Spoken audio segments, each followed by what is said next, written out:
பின்பு ஒரு தூதன் சூரியனில் நிற்க கண்டேன்.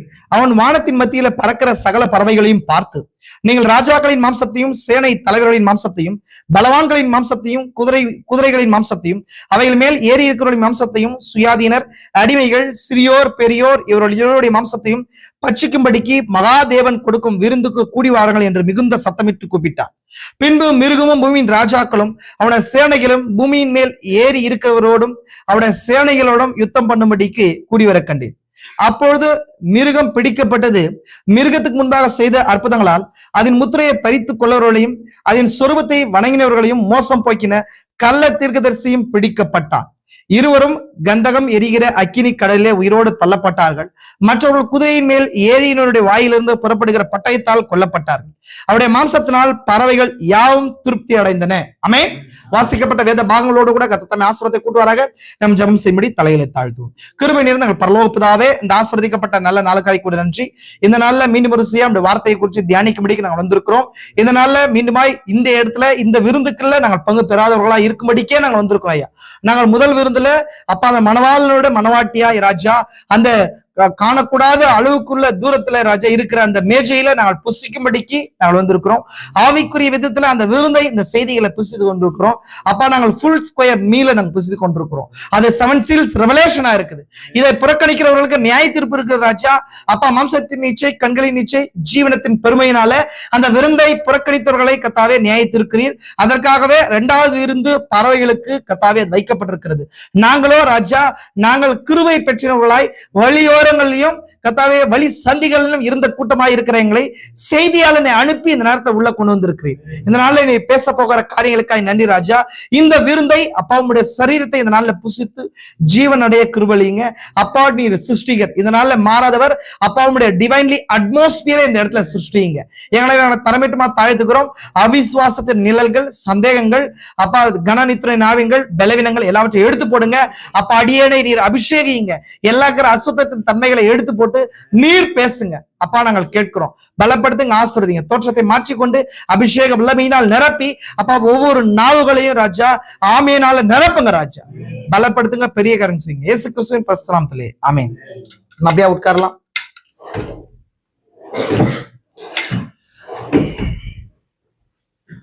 கர்த்தராகிய இயேசு கிறிஸ்துவின் பரிசுத்த நாமத்துக்கு மகிமை உண்டாகட்டும். கர்த்தர் தாமே கடந்து வந்த யாவரையும் ஆசீர்வதிப்பாராக. தேவன் உங்களோடு கூட இருப்பாராக. சகோதர சகோதரியே, சரி நம்ம நேரம் அதிகமா இல்லாதனால அந்த செய்தியை நம்ம பார்த்து கம்ப்ளீட் பண்ணலாம்னு நினைக்கிறேன். கர்த்தவங்களை ஆசீர்வதிப்போம். சின்ன ரீகால் மட்டும் நான் பார்த்துட்டு இந்த செய்தி கம்ப்ளீட் குள்ள கடந்து போகலாம். நம்ம என்ன காரியத்தை குறித்து பார்த்து கொண்டு வந்தோம் கடந்த வாரங்களா? என்ன காரியத்தை குறித்து பார்த்து கொண்டோம்னு சொன்னா அந்த உன்னத அழைப்பு, 3 இடுப்புகளுக்கு கீழா இருக்கிற உன்னத அழைப்பை குறித்து பார்த்தோமா இல்லைங்களா? அதுதான் எங்க காணப்படுதுன்னு சொன்னா மத்தேயு சுவிசேஷத்திலும் லூக்காவில் இருக்கு. லூக்கா 14வது அதிகாரத்திலையும் மத்தேயுல 22லயும் இருக்குது இல்லைங்களா? சரி, மத்தேயு 14லயும் லூக்கா 22வது அதிகாரத்திலையும் இது இருக்குது, நம்ம பார்த்திருக்கிறோம் இல்லைங்களா? அப்போ அந்த உன்னத அழைப்பு எப்படி கொடுக்கப்பட்டுச்சுன்னு சொன்னா அது ஒரு அதிகாரத்துல 7 சபைக்கால தூதர்கள் அனுப்பப்பட்டாங்க. பிரத்யேகமா இந்த காலத்துல ஒரு தன்னுடைய ஊழியக்காரனை அனுப்பி அந்த விருந்துக்கு அவர் என்ன பண்றாரு, அழைக்கப்பட்டவர்களை முன்பதாக அழைக்கப்பட்டவர்களை கூப்பிடுறாரு. அவங்க என்ன பண்றாங்கன்னு சொன்னா விருந்துக்காக சாக்கு போக்க சொல்றாங்க இல்லைங்களா? அவங்க சொல்ற சாக்கு போக்கு என்னவா இருந்துச்சுன்னு சொல்லி பார்த்தோம். அவங்க 5 ஏர்மாடு கொண்டோன்னு சொல்லி ஒரு நபர் சொல்றாரு, இன்னொரு நபர் பெண்ணை கொண்டேன்னு சொல்றாரு, இன்னொன்னு நிலத்தை கொண்டே நான் அகத்தியமாய் பார்க்க வேண்டும்னு சொல்லி போறாரு இல்லைங்களா? இதெல்லாமே பொய்யான காரணங்கள் சொல்லி பார்த்தோம் இல்லைங்களா? இது எதுக்கு அடையாளமா, என்ன காரியத்தை ஆவிக்குரிய விதத்துல சுட்டி காட்டுதுன்னு சொன்னா மாம்சத்தின் நிச்சை கண்களின் நிச்சை ஜீவனத்தின் பெருமையை சுட்டி காட்டுதுன்னு சொல்லி பார்த்தோம் இல்லைங்களா? ஏன்னா இது மகத்தான விருந்து ஒன்று இருக்க போகுதுன்னு சொல்லி பார்த்தோம் இல்லைங்களா? அது 2 விதத்துல இருக்குது. ஒண்ணு ஆவிக்குரிய விருந்து. இந்த நாட்கள்ல தேவன் என்ன பண்ணிருக்காருன்னு சொன்னா பலமுள்ள தூதனா இறங்கி வந்து ஆவிக்குரிய வார்த்தையை பரிமாறி கொண்டிருக்கிறார். மனவாட்டி அதனை புசித்து கொண்டிருக்கிறான்னு சொல்லி பார்த்தோம் இல்லைங்களா? இந்த நாள்ல கொடுக்கப்பட்ட விருந்து. ஆனா நிச்சயமாகவே இருக்கிற அது விருந்து என்னவா இருக்குன்னு சொன்னா 1000 வருட அரசாட்சியில இருக்கிற வெட்டிங் சப்பரா இருக்குது இல்லைங்களா? அது வெட்டிங் சப்பர் ராத்திரி ராவியம் தான் இருக்குது இல்லைங்களா? அப்போ சப்பர் ராத்திரி. அதனாலதான் கம்யூனியன் என்ன பண்றோம், அந்த இது சூரியன் முழுகின பின்னாடி என்ன பண்றோம், நம்ம என்ன பண்றோம், அதை ஆசரிக்கிறோம் இல்லைங்களா? அதுதான் நம்மளுடைய பழக்கமா இருக்குது, வழக்கமா இருக்குது. விசுவாசிக்கிறீங்களா? சரி, இதை ஏன் புறக்கணிச்சாங்க அப்படின்றதுக்கு மேல அது அந்த இடத்துல அங்கே கட்டாவது. அடுத்தது அந்த அழைப்பு யாருக்கு போகுதுன்னு சொன்னா அங்க முதல் அந்த 3 இழுப்புகளை அவர் ஸ்டார்ட் பண்றாரு. அந்த அழைக்கப்பட்டவர்களிடத்துல அழைக்கப்பட்டவர்கள செய்தியை ரிஜெக்ட் பண்ண பின்னாடி அவர் இழுப்புகளை ஸ்டார்ட் பண்ணுது. நம்ம சொன்னோம் அதை பெந்தகோஸ்தே நபர்களுக்கு போச்சு அந்த செய்தி, அவங்க என்ன பண்ணாங்க, அதை ரிஜெக்ட் பண்ணிட்டாங்கன்னு சொல்லி பார்த்தோம். அதை தொடர்ந்து எப்படி வந்துச்சு, தீர்க்கதரிசி முதலாவது இழுப்பை ஸ்டார்ட் பண்ணாரு. அந்த ஊர் தெருவில் இருக்கிற நபர்களை ஊனரையும் சப்பானிகளையும் கொண்டு வா, அதான் முதலாவது இழுப்பா இருக்குன்னு சொல்லி பார்த்தோமா இல்லைங்களா? இரண்டாவது இன்னும் இடம் இருக்குதுன்னு சொல்லி சொல்லும் போது இன்னும் வழி அருகிலும் சந்திகளும் இருக்கிற எல்லாரும் உள்ள கொண்டு வா. அப்ப அவங்கதான் வந்து ரெண்டாவது இழுப்புக்குள்ள வந்த ஜனங்களா இருக்கிறாங்க. மூன்றாவது இழுப்புன்றது அங்க பரிமாறப்படுகிற வேர்ட், வார்த்தையா இருக்குன்னு சொல்லி இல்லைங்களா? அப்ப இந்த அப்ப விருந்துக்குள்ள போகும்போது அவங்க என்ன பண்ணுவான்னு சொன்னா, ஃபர்ஸ்ட் அவனுடைய ஆடை ட்ரெஸ் மாற்றப்படுது. அதுதான் அவன் ஏழை பணக்காரன் இல்லாம எல்லாருக்கும் ஒரே விதமான ட்ரெஸ் கொடுக்கப்படுது. ஹோலி கோஸ்டா இருக்குது இல்லையா? நம்ம அதை பார்த்தோம். ஹோலி கோஸ்டா இருக்குது. யார் கொடுக்கறது? அது அனுப்பப்படுற ஊழியக்காரர் கொடுக்க போறதுல, அது மணவாளனே கொடுக்கறது. மணவாளன் வெளியே வெயிட் பண்ணி என்ன பண்றாருன்னு சொன்னா, ஒரு ட்ரெஸ் வச்சிருப்பாரு. அவங்க கால் கழுவுவாங்க இல்லையா? கால் கழுவி சுத்திகரிப்பாங்க. அதான் அது கழுவப்படுதலா இருக்குது இல்லைங்களா? அதான் கழுவப்படுதலா இருக்குது. ஞானஸ்தானத்துக்குள்ள கழுவப்பட்டு உள்ள வர்றது. அடுத்தது அவன் மேல ஒரு ட்ரெஸ் போடப்படுது, எல்லாரும் ஒரே மாதிரி இருக்குன்னு சொல்லி. ஏழை பணக்காரங்க யாருமே இல்லாதபடிக்கு எல்லாமே சமமா இருக்குன்னு சொல்லி கொடுக்குறாரு. அதுக்கப்புறம் ஃபர்ஸ்ட் குவாலிட்டி வைன் கொடுக்கப்படுது. ஃபர்ஸ்ட் குவாலிட்டி வைன் எதுன்னு சொன்னா, இந்த காலத்துல பரிமாறப்படுகிற வெளிப்படுத்தப்பட்ட வார்த்தை இல்லைங்களா? அப்ப இதனாலதான் நமக்கு என்ன வருது, வெளிப்பாட்டுனால ஒரு ஊக்கம் உண்டாகுது. இந்த வெளிப்பாட்டுனால ஊக்கம் உண்டாகுது. இந்த வெளிப்பாடுகளை கேட்கும்போது ஊக்கம் உண்டாகுது. அதுக்குள்ள விருந்துக்குள்ள இந்த நேரத்துல ஆவிக்குரிய விருந்துக்குள்ள இருக்கிறோம். ஒரு நாள்ல நம்ம மத்திய ஆலயத்துல விருந்துக்குள்ள நம்ம இருப்போம். விசுவாசிக்கிறீங்களா? இதுதான். அப்ப இந்த விருந்தை நம்ம பார்த்தோம். இது என்ன நடக்குது, தேவன் இந்த காலத்துல ஆவிக்குரிய விருந்தத்துல என்ன மாதிரி விருந்தை வச்சாருன்னு சொல்லி பார்த்தோம். அதான் செவன் இது இருக்கு, மெனூஸ் இருக்கு இல்லைங்களா? ஃபுல் ஸ்கொயர் மீல் இருக்குது. அப்போ அந்த மீல் அப்படின்னு சொன்னா, இந்த ஆத்மாவுக்கு தேவையான எல்லா ஆகாரமும் 7 seals ரெவலேஷன் மூலமா கொடுக்கப்பட்டிருக்கு இல்லைங்களா? தீர்க்கதரிசி அதை சொல்லியிருக்காருன்னு சொல்லி பார்த்தோம். அது அப்புறம் ரிஜெக்ட் பண்ணவங்க எங்க போறாங்கன்றது அங்க கட் ஆச்சு. ஆனா அது எங்க இருக்குன்னா, வெளிப்படுத்தல் 19ஆம் அதிகாரத்துல 2 விருந்துகள் இருக்குன்னு சொல்லி பார்த்தோம் இல்லைங்களா? முதல் விருந்து தான் ஆட்டுக்குட்டியாருடைய கல்யாணம் வந்தது. மனைவியாகி மனவாட்டி தன்னை ஆயத்தப்படுத்தினாள் இல்லைங்களா? அதுதான் வந்து முதல் விருந்தா இருக்குது. ரெண்டாவது விருந்து என்னவா இருக்குன்னு சொன்னா, கீழே பாக்குறோம். அந்த முதல் விருந்தை ரிஜெக்ட் பண்ண கூட்டத்துக்கு அந்த விருந்து இருக்க போகுதுன்னு சொல்லி இல்லைங்களா? அது என்னவா இருக்குன்னு சொன்னா, இந்த கால செய்தியை புறக்கணிச்ச ஒரு கூட்டமா இருக்கு இல்லைங்களா? அப்ப இது எல்லாமே பேட்டர்னா பைபிள்ல இருக்குது. விசுவாசிக்கிறீங்களா? அது இருக்குது. அப்ப அந்த விருந்துல, முதல் விருந்துல அவரே அந்த விருந்தா இருக்கிறார். இரண்டாவது விருந்துல அவங்க அந்த விருந்தா இருக்கிறாங்க. இதான் விஷயம், புரிஞ்சுக்கலாம். முதல் விருந்துல யார் அந்த விருந்தா இருக்கிறது? அவர் தான். ஏன்னா அவர் என்ன சொல்றாரு, மாம்சத்தை புசித்து ரத்தத்தை பானம் பண்ணுங்களேன். இன்னைக்கு அவர் எப்படி இருக்கிறார்? வார்த்தையா இருக்கிறார் இல்லையா? 7 seals ரெவலேஷன் கிறிஸ்துவா இருக்கிறார். தீர்க்கதரிசி சொல்றாரு இல்லையா, கிறிஸ்து தேவன பரம ரகசியத்தில் வெளிப்படுத்தலோ இது மாதிரி செய்திகளை சொல்றாரு. அவரே அந்த முத்திரைகளா இருக்கிறார். முத்திரையை திறந்தவரும் அவரே அந்த முத்திரைகளாயும் இருக்கிறார். அப்ப நம்ம எதை புசித்துக் கொண்டிருக்கிறோம்? அந்த புஸ்தகத்தை புசித்துக் கொண்டிருக்கிறோம். புஸ்தகம் அவரா இருக்கிறார். அதான் வெளிப்படுத்தல் 10ஆவது அதிகாரத்துல அந்த யோவானுக்கு என்ன சொல்லப்படுச்சு, நீ போய் அந்த தூதன் எடுத்த புஸ்தகத்தை வாங்கி புசின்னு சொல்லப்படுச்சு இல்லைங்களா? நம்ம வந்து புசிக்கிறோமா இல்லையா? இன்னைக்கு 1200 மெசேஜ் இருக்கு, அதெல்லாம் புசித்துக் கொண்டிருக்கிறோம். அதுதான் நமக்கு பாடி சேஞ்சிங் மெசேஜ் கொடுக்குது இல்லைங்களா? அதானங்க தீர்க்கதரிசி சொல்றாங்க இல்லைங்களா? பாடி சேஞ்சிங் எடுத்துக்கொள்ள, பாடி சேஞ்சிங் ரெவலேஷன் எங்க இருக்குன்னு சொன்னா, லேயிங் அண்டர் த டேப்ஸ்குள்ள இருக்குது, மெசேஜுக்குள்ள இருக்குன்னு சொல்றாரு. அதனாலதான் ஒரு நாள் செய்தியை கேட்டுக்கொண்டே இருக்கும்போதுதான் நமக்குள்ள அந்த எடுத்துக்கொள்ளப்படுதல் விசுவாசம் வெளிப்படும். வெளிப்பாடு வரும், அப்புறம் விசுவாசம் வரும். அந்த விசுவாசம் தான் பாடி சேஞ்சிங் வல்லமையை கொண்டு வரும். விசுவாசிக்கிறீங்களா? சொல்ற விஷயம் புரியுதுங்களா? அப்ப இதை ரிஜெக்ட் பண்ணவங்க என்ன போறாங்க அப்படின்னு சொன்னா, இதுக்குதான் பைபிள் பேட்டர்ன் இருக்குது. நமக்கு ஒரு பேட்டர்ன் தேவன் என்ன பண்ணிருக்காரு, வச்சிருக்கிறார். ஏன்னா ஒரு ஊழியனை அனுப்பினார். யார் அனுப்பினாரு? ஒரு ஊழியனை அழைப்புக்காக அனுப்பினாரு. அந்த அழைப்பை அவங்க ரிஜெக்ட் பண்ணிட்டாங்க. ரிஜெக்ட் பண்ணாங்களா இல்லைங்களா? பாருங்க, நான் அது கடைசி அந்த லைன் வாசிக்கிறேன் பாருங்க. விருந்துக்கான அழைப்பு சென்று கொண்டிருக்கிறது. தீர்க்கதரிசி சொல்றார், விருந்துக்கான அழைப்பு சென்று கொண்டிருக்கிறது. வஸ்திரங்கள் கொடுக்கப்பட்டு கொண்டிருக்கின்றன. வஸ்திரங்கள் சொன்னா பரிசுத்தாவிதான் அந்த வஸ்திரமா இருக்குது இல்லைங்களா? கடைசி நாட்களில் தேவன் புறஜாதியிலிருந்து தமது நாமத்திற்கு என்று ஒரு ஜனத்தை தெரிந்து கொண்டு, முடமாயும் குருடராயும் சப்பானிகளாயும் கை கால்கள் சூம்பி போனவர்களாயும் இருக்கிற அவர்களை குணமளிக்கும் கூட்டங்களுக்கு கொண்டு வருகிறார். இன்னைக்கு நடக்குதுன்றார். புரியுதுங்களா? ஸ்பிரிச்சுவலி சொல்றார். இது கடினமான மேட்டிமையான மக்கள் கூட்டங்களுக்கு, மற்ற கூட்டங்களுக்கு வருவது கூட ஒரு இல்லை. யாரும் என்னங்க, நான் ஆல்ரெடி சொல்றேன், இன்னைக்கு பிசாசு எல்லாரையும் அவனுடைய இருதயங்களை ஆவிக்குரிய நிலை கொழுப்புள்ளதான் மாறிடுச்சு. அவளுக்கு தேவைகள் இல்லவே இல்லை. ஏன் சபைக்கு வரணும், ஏன் ஆராதனைக்கு வரணும், அவளுக்கு எந்த தேவையும் இல்லை.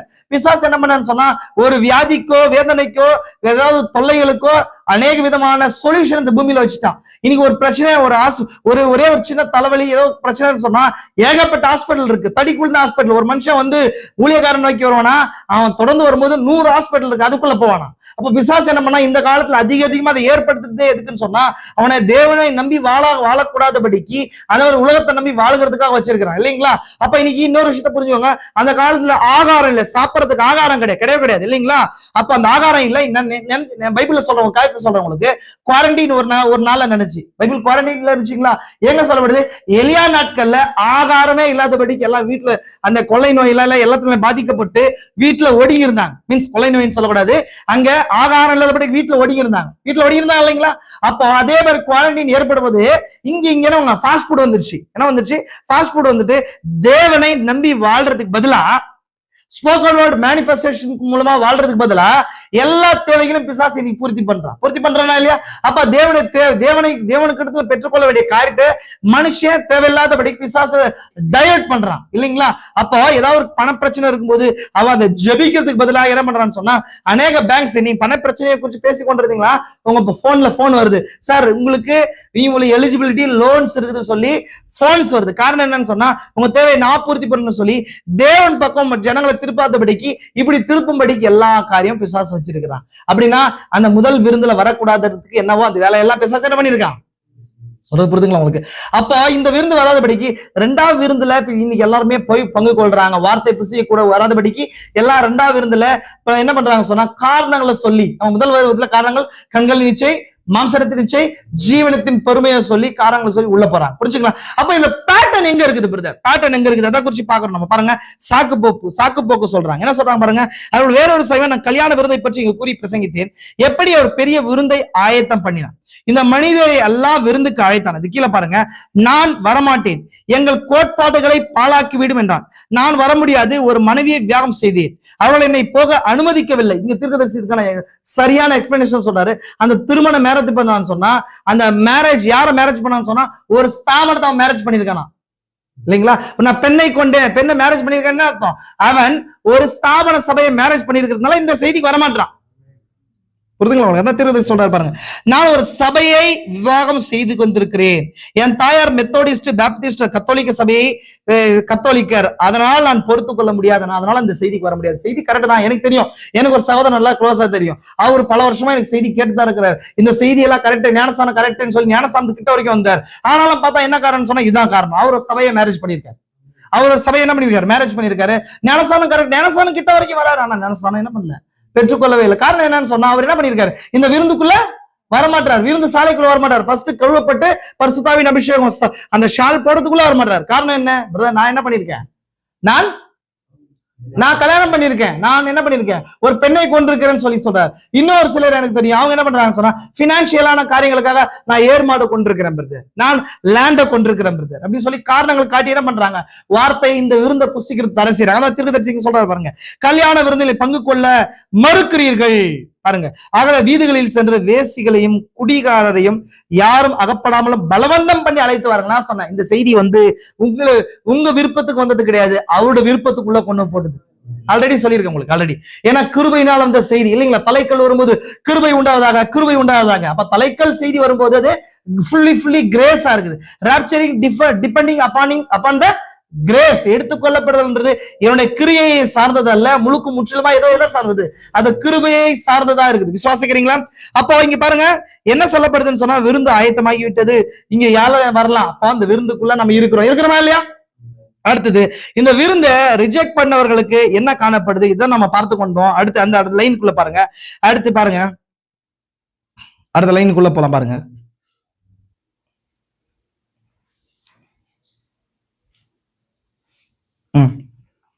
சரி, நான் இந்த காரியத்தை குறித்து ஆல்ரெடி சொன்னேன். பின்பு ஒரு தூதன் சூரியனில் இருக்க கண்டேன். அவன் வானத்தின் மத்தியில பறக்கிற பறவைகளை பார்த்து, நீங்கள் ராஜாக்களின் மாம்சத்தையும் சேனை தலைவர்களின் மாம்சத்தையும் பலவான்களின் மாம்சத்தையும் குதிரைகளின் மாம்சத்தையும் அவள் மேலே ஏறி இருக்கிற மாம்சத்தையும் சுயாதீனர் அடிமைகள் சிறியோர் பெரியோர்கள் எல்லோரும் மாம்சத்தையும் பட்சிக்கும்படிக்கு மகாதேவன் கொடுக்கும் விருந்துக்கு கூடிவார்கள் என்று மிகுந்த சத்தமிட்டு கூப்பிட்டான். இங்க ஃபர்ஸ்ட் விருந்துக்குள்ள வரல, அதனால இவங்க எல்லாம் எங்கன்னா போறாங்க, இவங்களே பறவைகளுக்கு என்ன போறாங்க? விருந்தாக போறாங்க. இந்த பேட்டர்ன் எங்க காணப்படுதுன்னு சொன்னா, இவங்க செய்தியாளர் அனுப்பினார்ல, யார் இந்த அனுப்பப்பட்ட செய்தியாளர்? யாரு? இவர் செய்தியாளர் அனுப்புனாரு விருந்துக்கு வாங்கன்னு சொல்லி, அந்த செய்தியாளருடைய செய்தியை அவங்க எல்லாம் என்ன பண்ணிட்டாங்க, ரிஜெக்ட் பண்ணிட்டாங்க இல்லைங்களா? அப்போ இந்த பேட்டர்ன் இங்க வச்சு என்ன சொல்றாரு சொன்னா, பைபிள் எப்பொழுதுமே தீர்க்கதரிசி சொல்றாரு, லாங்குவேஜ்ல டிபெண்ட் பண்ணப்பட்டது அல்ல, நாலேஜ்ல டிபெண்ட் பண்ணப்பட்டது அல்ல வேதம். வேதம் எப்பொழுதுமே ஒரு பேட்டர்னை, ஒரு நிழல் ஆட்டங்களை, நிழல்களை முன் அடையாளப்படுத்தி சொல்லுது. பைபிள்ல தேவன் ஒரு காரியத்தை ஒரு டைம்ல செஞ்சாருன்னா அதே காரியத்தை முன்னும் பின்னும் செய்து கொண்டே வரார். புரிஞ்சுக்கணும் உங்களுக்கு. அப்ப ரெண்டாவது விருந்தை குறிச்சு நாம பார்த்து கொண்டு வரோம்.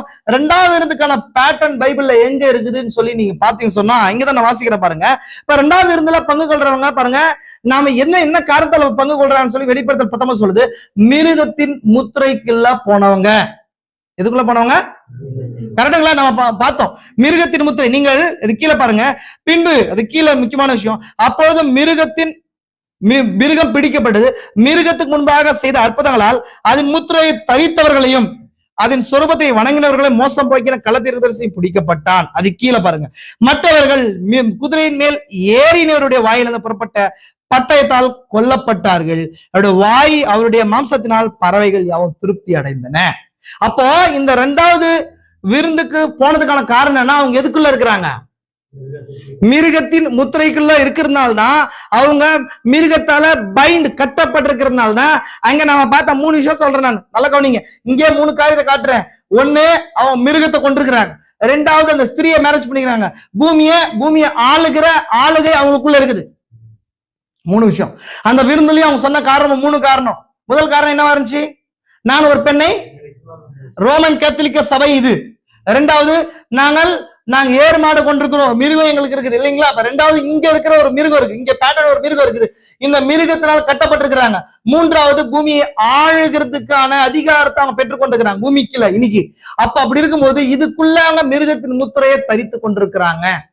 அப்ப அதனால ரெண்டாவது விருந்தை என்ன பண்ணிருக்காங்க? அவங்க ரெண்டாவது விருந்தை, முதல் விருந்தை ரிஜெக்ட் பண்ணி ரெண்டாவது விருந்துக்குள்ள வந்திருக்கிறாங்க. புரியுங்க நல்லா? அப்ப வந்ததுனால என்ன ஆச்சுன்னு சொன்னா, அவ ரெண்டாவது விருந்துக்குள்ள போகும்போது அவங்க எப்படி கொல்லப்படுறாங்க? அந்த குதிரை மேல ஏறி இருக்கிறோட வாயிலிருந்து புறப்படுகிற பட்டயத்தால் கொல்லப்பட்டாங்க. அப்ப அந்த குதிரையில ஏறி இருக்கிறவர் அப்படின்றது நமக்கு தெரியும். குதிரை இத்தனை நாளுக்கு என்று ஆயத்தம் ஜெயமோ அப்படின்னா, எப்பொழுதுமே ஒரு மிருகம் எதுக்கு அடையாளமா இருக்குது? வல்லமைக்கு. இங்க குதிரை மேல ஒருத்தர் ஏறி இருக்கிறார். இது வர்றது என்ன சொன்னா, அது வல்லமை பரிசுத்தாவிக்கு அடையாளமா இருக்குது. நமக்கு தெரியும், ஹார்ஸ் ரைடர்ஸ் 4 பேர் இருக்கிறாங்க. முத்திரைகள்ல குதிரையில பிரயாணம் செய்யறவங்க 4 பேர் இருக்கிறாங்க. 4 குதிரைகள் இருக்கு, ஒரே நபர் தான். வெள்ளை குதிரை மேல ஏறி இருக்கிறவன், சிகப்பு குதிரை, கருப்பு குதிரை, மைய. ஆனா தீர்க்கதரிசி சொல்றாரு, ஒரே நபர் தான் குதிரையில மாற்றிக்கொள்றான்றார். இப்போ இதே சேம் டைம்ல 2 ரைட் நடக்குது, 2 ரைட் நடக்குது. இப்போ 4வது குதிரையில ஒருத்த பிரயாணம் செய்யறான். அவன் பிரயாணம் செய்யும் போது பூமி என்ன வந்திருக்குது? பாதாளம் வந்து பூமிக்கு மேல வந்திருக்குது. பாதாளம் என்ன வந்திருக்குது? பூமிக்கு மேல வந்திருக்குது. இதே சேம் டைம்ல இன்னொருத்தர் ரைட் பண்றாரு, வெள்ளை குதிரை மேல ஏறி இருக்கிறார். வெள்ளை குதிரை மேல ஏறி இருக்கிறவர் பரிசுத்த ஆவியை குறிக்குது. வெள்ளை குதிரைன்றது பரிசுத்த ஆவியை குறிக்குது. அப்போ இங்க திருக்கும் எகைன் ஒரு ரைட் நடக்குது. அதுதான் செகண்ட் ரைடா இருக்கும். தீர்க்கதரிசி ஊழியத்துல 2 ரைட்ஸ் இருந்துச்சா? தீர்க்கதரிசி நான் ஆல்ரெடி உங்களுக்கு சொல்லியிருக்கிறேன், செகண்ட் ரைட் மெசேஜ் கொடுத்துருக்கேன், நீங்க போய் பாருங்க, யூடியூப்ல இருக்குது. அந்த செகண்ட் ரைட் மெசேஜ்ல தீர்க்கதரிசி ஃபர்ஸ்ட் ரைட சொன்னார், பின்பு பலமுள்ள துயரத்தும் வானத்துல இறைவர் கண்டேன், அவன் பாதங்கள் அக்கினி சம்மங்களை போரிச்சு, ஒரு பாதத்தை சமுத்திரத்து மேல, ஒரு பாதத்தை பூமி மேல வைத்தான். அப்ப ஒரு பாதம் அப்படின்றது அங்க ஒரு ரைடு, இன்னொரு பாதம்ன்றது இன்னொரு ரைடை குறிக்குதுன்னு சொல்லி பார்த்தோம் இல்லைங்களா? அப்போ தேவன் தீர்க்கதரிசிக்குள்ள பிரயாணப்பட்டார். அதனாலதான் நான் ஆல்ரெடி 1965ல தீர்க்கதரிசி கிட்ட ஒரு நபர், ஓர்லாண்ட் வாக்கர் அப்படின்ற ஒரு நபர் ஒரு சொப்பனத்தோடு வராரு. அங்க 2 நபர்கள் குதிரையில பிரயாணம் செய்யறத பாக்குறாரு. தீர்க்கதரிசி ஒரு வெண் குதிரை மேல என்ன பண்றாரு சொன்னா, வெண்மை குதிரை மேல ரெட் இண்டியன் சீஃப் மாதிரி டிரெஸ் போட்டு போறார். இன்னொரு நபர் புள்ளி உள்ள குதிரை மேல வந்து தீர்க்கதரிசியை ஓவர்டேக் பண்ணி தள்ளுறதுக்கு வரார். நான் செகண்ட் ரைட் மெசேஜ்ல பேசியிருக்கேன் பாருங்க. அப்ப தீர்க்கதரிசி என்ன பண்றாருன்னு சொன்னா, இந்த வழியில இன்னொரு முறை பிரயாணம் செய்வேன், இது ரொம்ப கடினமான பகுதி, வராதான்னு சொன்னார். அப்படின்னு சொன்னா, வார்த்தை நடப்பது, பரிசுத்தாவி அந்த வல்லமையினால வார்த்தை நடப்பது. இப்ப எகைன் தேவன் தீர்க்கதரிசிக்குள்ள ஒரு ரைட் பண்ணாரு. ரெண்டாவது மனவாட்டிக்குள்ள எகைன் இன்னொரு ரைடு இருக்க போகுது. இந்த ரைட்ல தான் இது நடக்க போகுது. புரிஞ்சுங்களா உங்களுக்கு? இன்னொரு ரைட்ல தான் என்ன நடக்க போகுது? செகண்ட் காரியம் ஸ்பிரிச்சுவலா இன்னைக்கே ஒரு செகண்ட் ரைடு ஒன்று இருக்க போகுது. ஸ்பிரிச்சுவலி செகண்ட் ரைட் இருக்க போகுது. இப்ப அதுக்காக அந்த கடைசியா சொல்லப்படுது, அது மற்றவர்கள் குதிரைகளின் மேல் ஏறினவருடைய வாயிலிருந்து புறப்படுகிற பட்டயத்தால் கொல்லப்பட்டார்கள். நான் ஆல்ரெடி சொல்லியிருக்கேன், வாயிலிருந்து புறப்படுகிற பட்டயம் எதுக்கு அடையாளமா இருக்குது? மூன்றாம் இழுப்புக்கு அடையாளம். வெளிப்படுத்தப்பட்ட வார்த்தை மூன்றாம் இழுப்புக்கு அடையாளமா இருக்குது. வார்த்தை தான் மூன்றாம் இழுப்புக்கு அடையாளமா இருக்குது. எகைன் ஒரு ரைட்ல மூன்றாவது இழுப்பு கிரியை செய்ய போது மூன்றாம் இழுப்புல இருக்கிற 3 ரகசியங்கள்னு சொல்லி பேசியிருக்கோம். ஒன்னு spoken word manifestation, opening up the word, preaching to eternal lost, நித்தியமாய் இழக்கப்பட்டவர்களுக்கு பிரீச் பண்றது. இன்னொன்னு வார்த்தையை வெளிப்படுத்துவது. இன்னொன்னு என்ன பண்ணுதுங்க, வார்த்தையின் அதிகாரத்தை கொண்டு வருது. இப்ப அந்த அதிகாரத்தை கொண்டு வரும்போது தீர்க்கதரிசி கேலரோட புயல் அடக்குனாரா இல்லையா? அப்போ இந்த அதிகாரத்தினால பூமி மேல ஆளுகை சேர்ந்து இந்த அதிகாரம் தான் நியாய தீர்ப்பை கொண்டு வந்துச்சு இல்லைங்களா? அப்ப அந்த வாயிலிருந்து புறப்படுகிற பட்டயத்தினால அவங்க கொல்லப்பட்டாங்கன்னா மூன்றாம் இழுப்பின் மூலமாக நியாய தீர்ப்பை கொண்டு வருகிறத குறிக்குது. இங்க எதனால யாரு செய்யறது? குதிரை மேல ஏறி இருந்தவர், குதிரை மேல ஏறிந்தவர் இருக்கிறாரா? அப்ப அது கீழே அவருடைய மாம்சத்தினால் பறவைகள் யாவும் திருப்தி அடைந்தன இல்லைங்களா?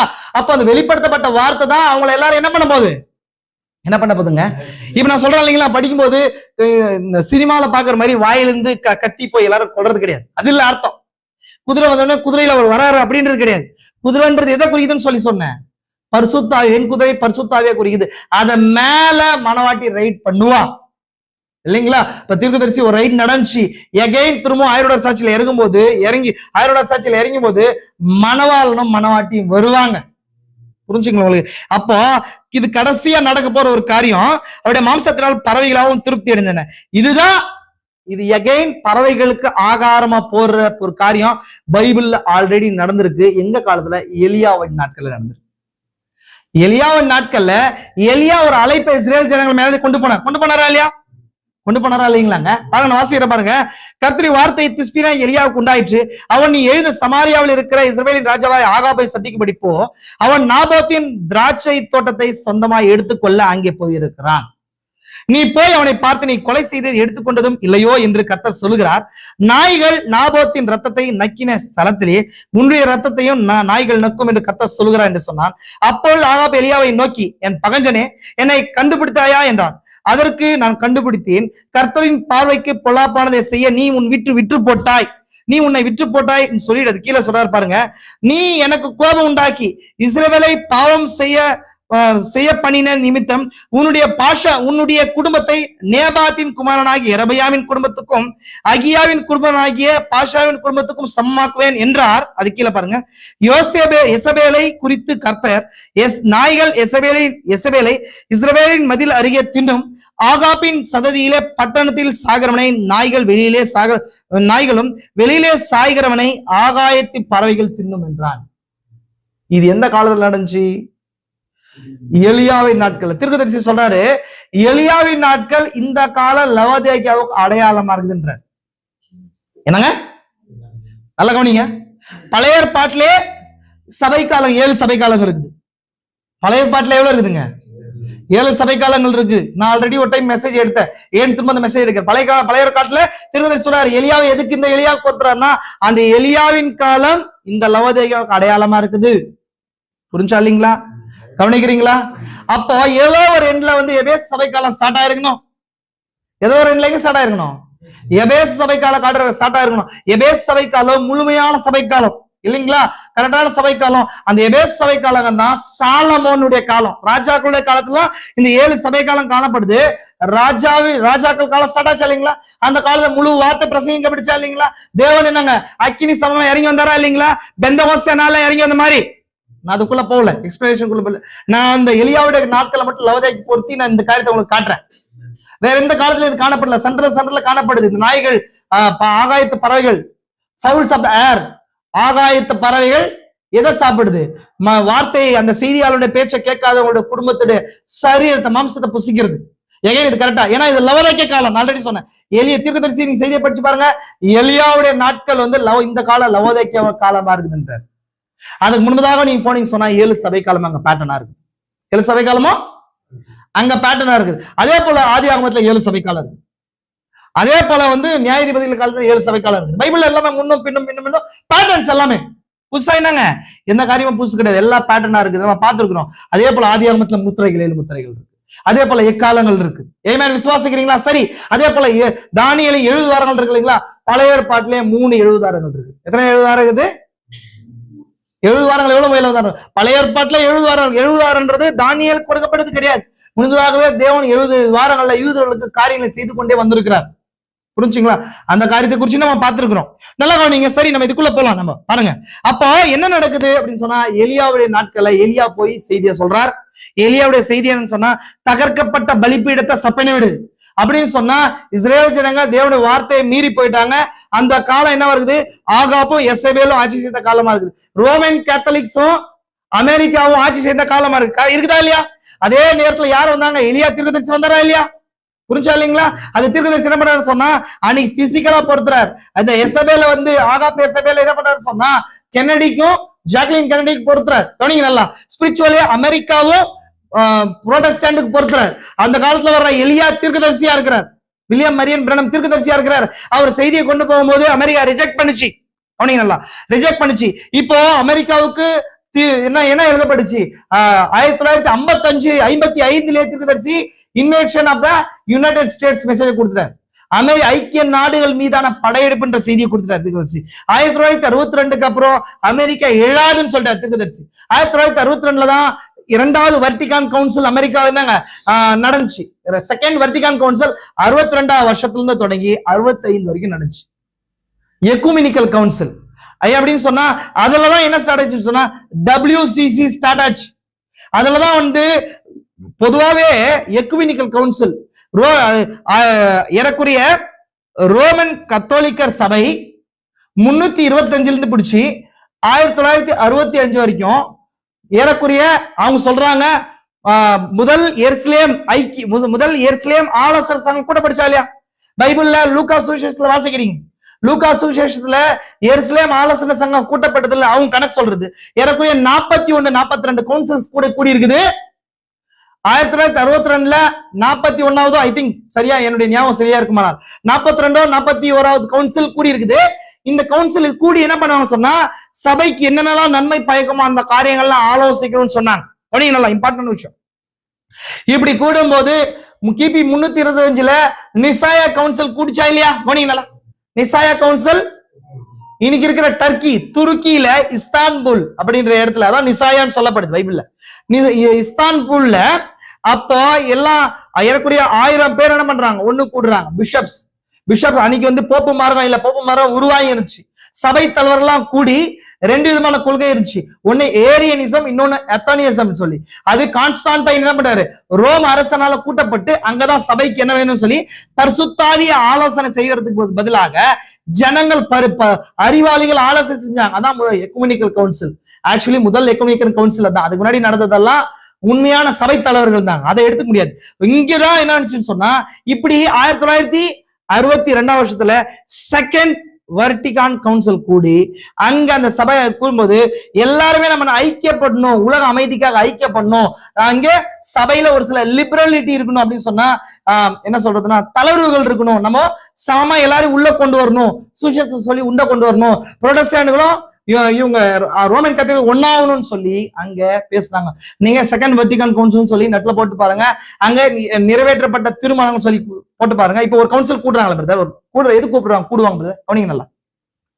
இப்ப நம்ம இருக்கிறோம் பிரதர், எல்லாரும் வெயிட் பண்ணுங்க, ஒரு சின்ன ஒரு கவுன்சில் கூடலாம்னா என்ன அர்த்தம்? ஏதோ ஒரு காரியத்தை டிஸ்கஸ் பண்ணி நிறைவேற்றுறது. அது மாதிரி ரோம் 1500 வருஷத்துல அநேக கவுன்சில்ல கூடி இந்த சபை இன்னும் எப்படி உருவாக்கலாம், என்னென்னலாம் பண்ணலாம், சபைக்கு இந்த காரியம் எல்லாம் ரோமன் கத்தோலிக்க பண்ணுச்சு. இதுதான் வந்து அங்கதான் பொய் உபதேசங்களா ஸ்டார்ட் ஆச்சு. அது மாதிரி 1962 வந்துச்சு. நல்லா அந்த 62 வரும்போது அதே நேரத்துல செய்தியாளர் தீர்க்கதரிசி இருந்தார். இப்ப இந்த நேரத்துல வந்து அவன் கூடி இன்னும் அங்கதான் WCCக்கான அடித்தலைவன் உண்டாச்சு. எல்லாம் ஒன்னாவலாம் நம்ம அப்படின்னு சொல்லி அடித்தலைவன் அங்கதான் உண்டாச்சு. எங்க? அப்பதான் அமெரிக்கா புரோட்டஸ்டன்ட்களுடைய பிரதிநிதியாக டேவிட் டியூப்ளசிஸ கூப்பிட்டாங்க. டேவிட் டியூப்ளசிஸ் யாரு? செய்தியை வாசிச்சா உங்களுக்கு தெரியும். தீர்க்கதரிசி கூட ஊழியம் பண்ணவரு, கூப்பிட்டாங்க. அவர் தான் வந்து என்ன பண்றாரு? ஐக்கிய நாடுகள் சார்பாக, அமெரிக்க ஐக்கிய நாடுகள் சார்பாக இந்த எக்குமெனிக்கல் கவுன்சிலுக்கு என்ன பண்ணாரு, பார்ட்டிசிபேட் பண்ணவரு. நம்மளா ஒன்னாகணும்னு சொல்லி இவர் வந்து தீர்க்கதரிசி கிட்ட வந்து பேசுறாரு. என்ன சொல்றாரு, வாங்க பிரனாம், நம்ம என்ன பண்ணலாம், தீர்க்கதரிசி நம்ம போலாமோ, நம்ம இங்க அங்க போய் சுவிசேஷம் சொல்லலாம். நிறைய பேர் சொல்லலாம், நீ அங்கேயே இருந்து என்ன பண்ணுங்க, அங்கேயே வந்து சத்தியத்தை சொல்லுங்க. அதெல்லாம் செய்ய முடியாது, அது தப்பு, அது குப்பை, அது அங்க இருக்காது. புரியுதுங்களா? தூங்குற நீ மரித்தவரை விட்டு எழுந்துரு, வெளியே வா, அவளை விட்டு என் ஜனங்களே அவளை விட்டு வெளியே வான்னு சொல்லப்படுதுன்னு சொன்னா உள்ள போய் சத்தியம் எல்லாம் சொல்ல முடியாது. அது என்ன சொல்றது, அசுத்த ஆவிகளுக்கும் பூமியில் சகல பறவைகளுக்கும் கூடுமாயிடுச்சு. அங்க போய் உள்ள என்ன பண்ண முடியாது, சொல்ல முடியாது. அது வேணாம்னு சொல்லி தேவனை ரிஜெக்ட் பண்ணி வாந்தி பண்ணி போட்டார். அந்த மாதிரி அந்த மாதிரி காரியத்தோட கூட ஐக்கியப்படாதீங்கன்னு சொல்லும் போது டேவிட் டு பிளெசிஸ் உள்ள போறாரு. உள்ள போயிட்டு அவங்களுக்கு பரிசுத்த ஆவிக்காக ஜெபம் பண்ணலாம்னு சொல்லும்போது தீர்க்கதரிசி சொல்றாரு. 1961 செய்தியில படிச்சு பாருங்க, உங்களுக்கு வரும். 1961 இருக்கும் நான் சொல்றது. அப்ப அதெல்லாம் சொல்றாருன்னு சொன்னா டேவிட் டு பிளெசிஸ் புத்தி இல்லாத கன்னிகை லிஸ்ட்ல போயிட்டாரு. புத்தி இல்லாத கன்னிகை லிஸ்ட்ல போயிட்டாருன்னு சொல்லி 1965 தீர்க்கதரிசி செய்தி கொடுத்தாரு. 8வது மாசத்துல, ஐ திங்க் 8வது 9வது மாசத்துல தேவ சித்தத்துக்கு புறமாக ஒரு சேவை செய்துன்னு சொல்லி படிச்சிருக்கீங்களா? ரொம்ப முக்கியமான செய்தி. அந்த செய்தி என்ன செய்தியா இருக்கு தெரியுமா? கோப கலசங்களின் செய்தியா இருக்கு. கோப கலசங்களை குறிச்சு தீர்க்கதரிசி அந்த செய்திகளை பேசணும்னு நினைச்சு கொண்டு வராரு. அதுக்கு பின்பதாக இருக்கிற தீர்க்கதரிசி பின்பதாக இருக்கிற ஸ்பிரிட் கோப கலசங்கள் பூமியில ஊற்றப்படுறதுல குறிச்சு இருந்துச்சு. அப்ப அதுல அந்த அந்த தேவ சித்தத்துக்கு பிறகு ஒரு சேவை செய்திகளுக்கு தீர்க்கதரிசி எடுத்துக்கொண்ட வேதவசனம் என்ன தெரியுமா? யாரை குறிச்சு எடுத்தாரு தெரியுமா? தாவீதை குறிச்சு, டேவிட்ட குறிச்சு எடுத்தார். டேவிட் டு பிளெசிஸ் அந்த தவறை செஞ்சார், தீர்க்கதரிசி அதை குறிச்சு எடுக்கிறார்.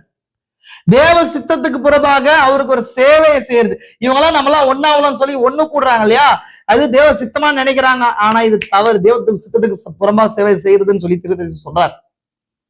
தாவீது தவற பண்ணார். ஏன்னா தீர்க்கதரிசிக்குள்ள கன்சல்ட் பண்ணாம போயிட்டார். அதே போல இந்த டேவிட் டு பிளெசிஸ் பண்ணாரு. அப்போ 1962 இந்த கவுன்சில் ஸ்டார்ட் ஆச்சு. அது தீர்மானங்கள் நிறைவேற்றப்பட்டுச்சு. அப்போ இதுதான் அந்த ஐக்கியம். ரோமன் கத்தோலிக், புரோட்டஸ்டன்டும் எசபேலும் ஆகாப்பும் ஒன்னாவுறாங்க. எதுக்காக சொன்னா ரத்த பலிகளை நிரப்புறாங்க. இங்க ஒரு நபர் இருக்கிறார் நாபோத்துன்னு சொல்லி. நாபோத்து உண்மையான ட்ரூ பிலீவர் கிடையாது. Naboth type of the true believer. அவர் எதுக்காக நின்றாருன்னு சொன்னா, எதுக்காக நின்றாருங்க, தன்னோட சுதந்திரத்துக்காக நின்றார். சுதந்திரம்ன்றது இஸ்ரேல் ஜனங்களுக்கு யோசுவாவால பகிர்ந்து கொடுக்கப்பட்டுச்சு. ஜோஷுவா என்ன பண்ணான்னு சொன்னா தேசத்தை பகிர்ந்து கொடுத்தார். பரிசுத்த ஆவிதான் தேசத்தை மெசேஜ் பகிர்ந்து கொடுத்திருக்கிறார். இந்த லேண்ட் உங்களுக்கு அப்படின்னு சொன்னா, இந்த லேண்ட் நான் சம்பாதிச்சது கிடையாது, இவ்வளவு மிற்பிதாக்களுடைய சுதந்திரம், ஆதி பந்தோபஸ்த உபதேசத்தை நான் வச்சிருக்கிறேன், அதை நீ கொடுத்துரு, நான் கீரை கொலையாக்கிறேன், நீ இதை விட நல்லதா தரேன், இந்த உபதேசத்தை விட்டுருங்க. ஞானஸ்தானத்தை மட்டும் கொஞ்சம் காம்ப்ரமைஸ் பண்ணுங்கிறது, நீங்க வருகை மட்டும் காம்ப்ரமைஸ் பண்ணுங்க, ஜுவல்ஸை மட்டும் காம்ப்ரமைஸ் பண்ணுங்கிறது, நீங்க இந்த மாதிரி ட்ரெஸ் பண்றது மட்டும் காம்ப்ரமைஸ் பண்ணுங்கிறது, இது மாதிரி வந்து என்னங்க அவிசுவாசிகளை திருமணம் பண்றதுல மட்டும் காம்ப்ரமைஸ் பண்ணுங்கிறது. இதெல்லாம் என்ன வருதுன்னு சொன்னா அந்த அந்த சுதந்திரத்தை இழக்கிறது. அவன் சொல்றாரு, என்ன சொல்றாரு சொன்னா, நாபோத் சொல்றாரு, என்னோட பிதாக்களின் சுதந்திரத்தை நான் இழக்கப்படாதபடி கர்த்தர் என்னை பாதுகாப்பாராக. நீங்க கொஞ்சம் இதை அட்ஜஸ்ட் பண்ணிக்கோங்க, நான் வேற இதோட நல்லா பெட்டரான ஒண்ணு தரேன் அப்படின்னு சொல்லும் போது அவங்க என்ன பண்றாங்க, அந்த நீதிமான கொல்றாங்க. இஸ்ரேல்ல நான் இது பின்னாடி ரொம்ப ரகசியம் இருக்குதாங்க, நான் சொல்றேன், ஃபாஸ்டா சொல்லிட்டு போறேன். கொல்றாங்க. கொன்ன பின்னாடி எலியா காட்சிக்குள்ள வரார். சபை காலத்துல எனக்கு தெரியும், கிபி 325 இருந்து 1520 வரைக்கும் அங்க இருளின் காலங்கள்ல ரோமன் கத்தோலிக்க சபை என்னங்க 6.8 கோடி உண்மை கிறிஸ்துவர்களை கொன்னுச்சு. 6.8 கோடி உண்மை கிறிஸ்துவர்களை கொன்னுச்சு. மார்டைர்ஸா என்ன பண்ணாங்க, இறந்தா அவங்க எல்லாம் என்ன பண்ணுச்சுன்னு சொன்னா, மார்டைர்ஸா எல்லாம் உண்மை கிறிஸ்துவர்களை கொன்னாங்க, ரோமன் கத்தோலிக்க சபை செஞ்சுச்சு. அப்ப அவங்கதான் நாபோஸ்தா இருக்கிறாங்க, அவங்க விசுவாசத்தை காத்துக்கொண்ட டீமா இருக்கிறாங்க. அதுக்கு முன்னாடி எலியா காட்சிக்கு வந்தார். எலியா அறிஞ்சிருக்கிறார். எலியா இங்க வந்து பேசும்போது சொல்றாரு, நீ இப்படி தப்பு செஞ்சுட்டேன் போது என்னை நீ கண்டுபிடித்தாயா? ரோமன் கத்தோலிக்க சபை தெரியும், ரோமன் கத்தோலிக்க சபையை திட்டத்தை சொல்றாரு. அவங்க சொல்ற எல்லா ரகசியங்களையும் எடுத்து வெளியே போட்டார். அமெரிக்கா பண்ற எல்லா ரகசியத்தை எடுத்து வெளியே போட்டார். போடும்போது அமெரிக்கர்கள் எப்படி நேட்டிவ் அமெரிக்கர்களுக்கு அந்த ரெட் இண்டியன்ஸ் என்னென்ன குற்றங்கள் செஞ்சாங்க அதெல்லாம் எடுத்து வெளியே போட்டார். யாருக்கும் தெரியாது. அமெரிக்கா ரொம்ப நல்லா இருக்குன்னு நினைச்சு நம்ம படிக்கிறோம். ஆனா தீர்க்கதரிசி சொன்னதை படிச்சுன்னு சொன்ன அமெரிக்கா, இன்னைக்கு இருக்கிற அமெரிக்க மக்களை நீங்க வெறுப்பீங்க. அவங்க எப்படி அந்த நேட்டிவ் அமெரிக்கன்ஸை துன்பப்படுத்தினாங்க அப்படின்றத சொல்லுவார். அதே போல ரோமன் கத்தோலிக்க சபை என்ன சொல்லிச்சுன்னு எல்லாம் சொல்லுவார். அப்படின்னா எலியாவோட ஆவி எல்லா ரகசியங்களை வெளிப்படுச்சு. நான் செஞ்சது யாருக்கும் தெரியாதுன்னு நினைச்சேனே, 1000 வருஷம் வந்து நான் உண்மையான கிறிஸ்துவ கொண்டுட்டு இன்னைக்கு அன்புன்னு பேசிட்டு இருக்கிறார் போப் இல்லையா? கரெக்டுங்களா? அன்பு எல்லாம் ஒன்னா இருக்குன்னு சொல்லி குழந்தைகளை முத்த விட்டு என்ன ஒண்ணு கால்களை கழுவுறாரு. இதெல்லாம் பார்த்து என்ன எவ்வளவு பயங்கரம் அப்படின்னு நினைக்கிறாங்க. ஆனா தீர்க்கதரிசி வந்து எல்லா திரைய நிகழ்ச்சி, நீ கர்த்தர் உன்னை பிடிச்சிட்டாரு, அப்படின்னு சொல்லும் போது அந்த நாபோத்த உண்மையான கிறிஸ்துவர்கள் இருந்தாங்களா, உண்மை கிறிஸ்துவர்கள் சபை காலங்களில் கொல்லப்பட்ட, காலையின் காலத்துல கொல்லப்பட்ட உண்மை கிறிஸ்துவர்களுக்காக தேவன் பழி வாங்குவார். உன்னுடைய மாம்சத்தை ஆகாயத்து பறவைகள் தின்னும். புரிஞ்சுக்கலாம் உங்களுக்கு? எந்த இடத்துல நீ கொன்னியோ அதே இடத்துல அது நடக்கும்னு சொல்லப்பட்டுச்சு. புரிஞ்சுக்கலாம் உங்களுக்கு? இப்ப இதுதான் விஷயம். கீழே பாருங்க, நாய்கள் எசபேலை இஸ்ரேல்ன்றது தேசம் கிடையாது, இஸ்ரேல்ன்றது ஒரு இடம். அந்த இடத்துலதான் மெகிதோ பள்ளத்தாக்கு இருக்குது. அப்படிங்களா? மெகிதோ பள்ளத்தாக்கு இருக்குது. இஸ்ரேல் இடத்துலதான், இஸ்ரேல் அந்த இதுலதான் டெரிட்டரி தான் மெகிதோ பள்ளத்தாக்கு இருக்குது. அங்கதான் யுத்தம் நடந்துச்சு, அங்கதான் கொல்லப்பட்டார், அங்கதான் கல்லெறிஞ்சு கொண்டாங்க. யாரா? நாபோத்த. நல்லா புரிஞ்சுக்கோங்க. அவங்களோட WCC, நான் அந்த மெசேஜ் எடுத்த நிறைய உள்ள போயிடுவேன், நான் விஷயம் மட்டும் பாஸ்டா சொல்றேன்.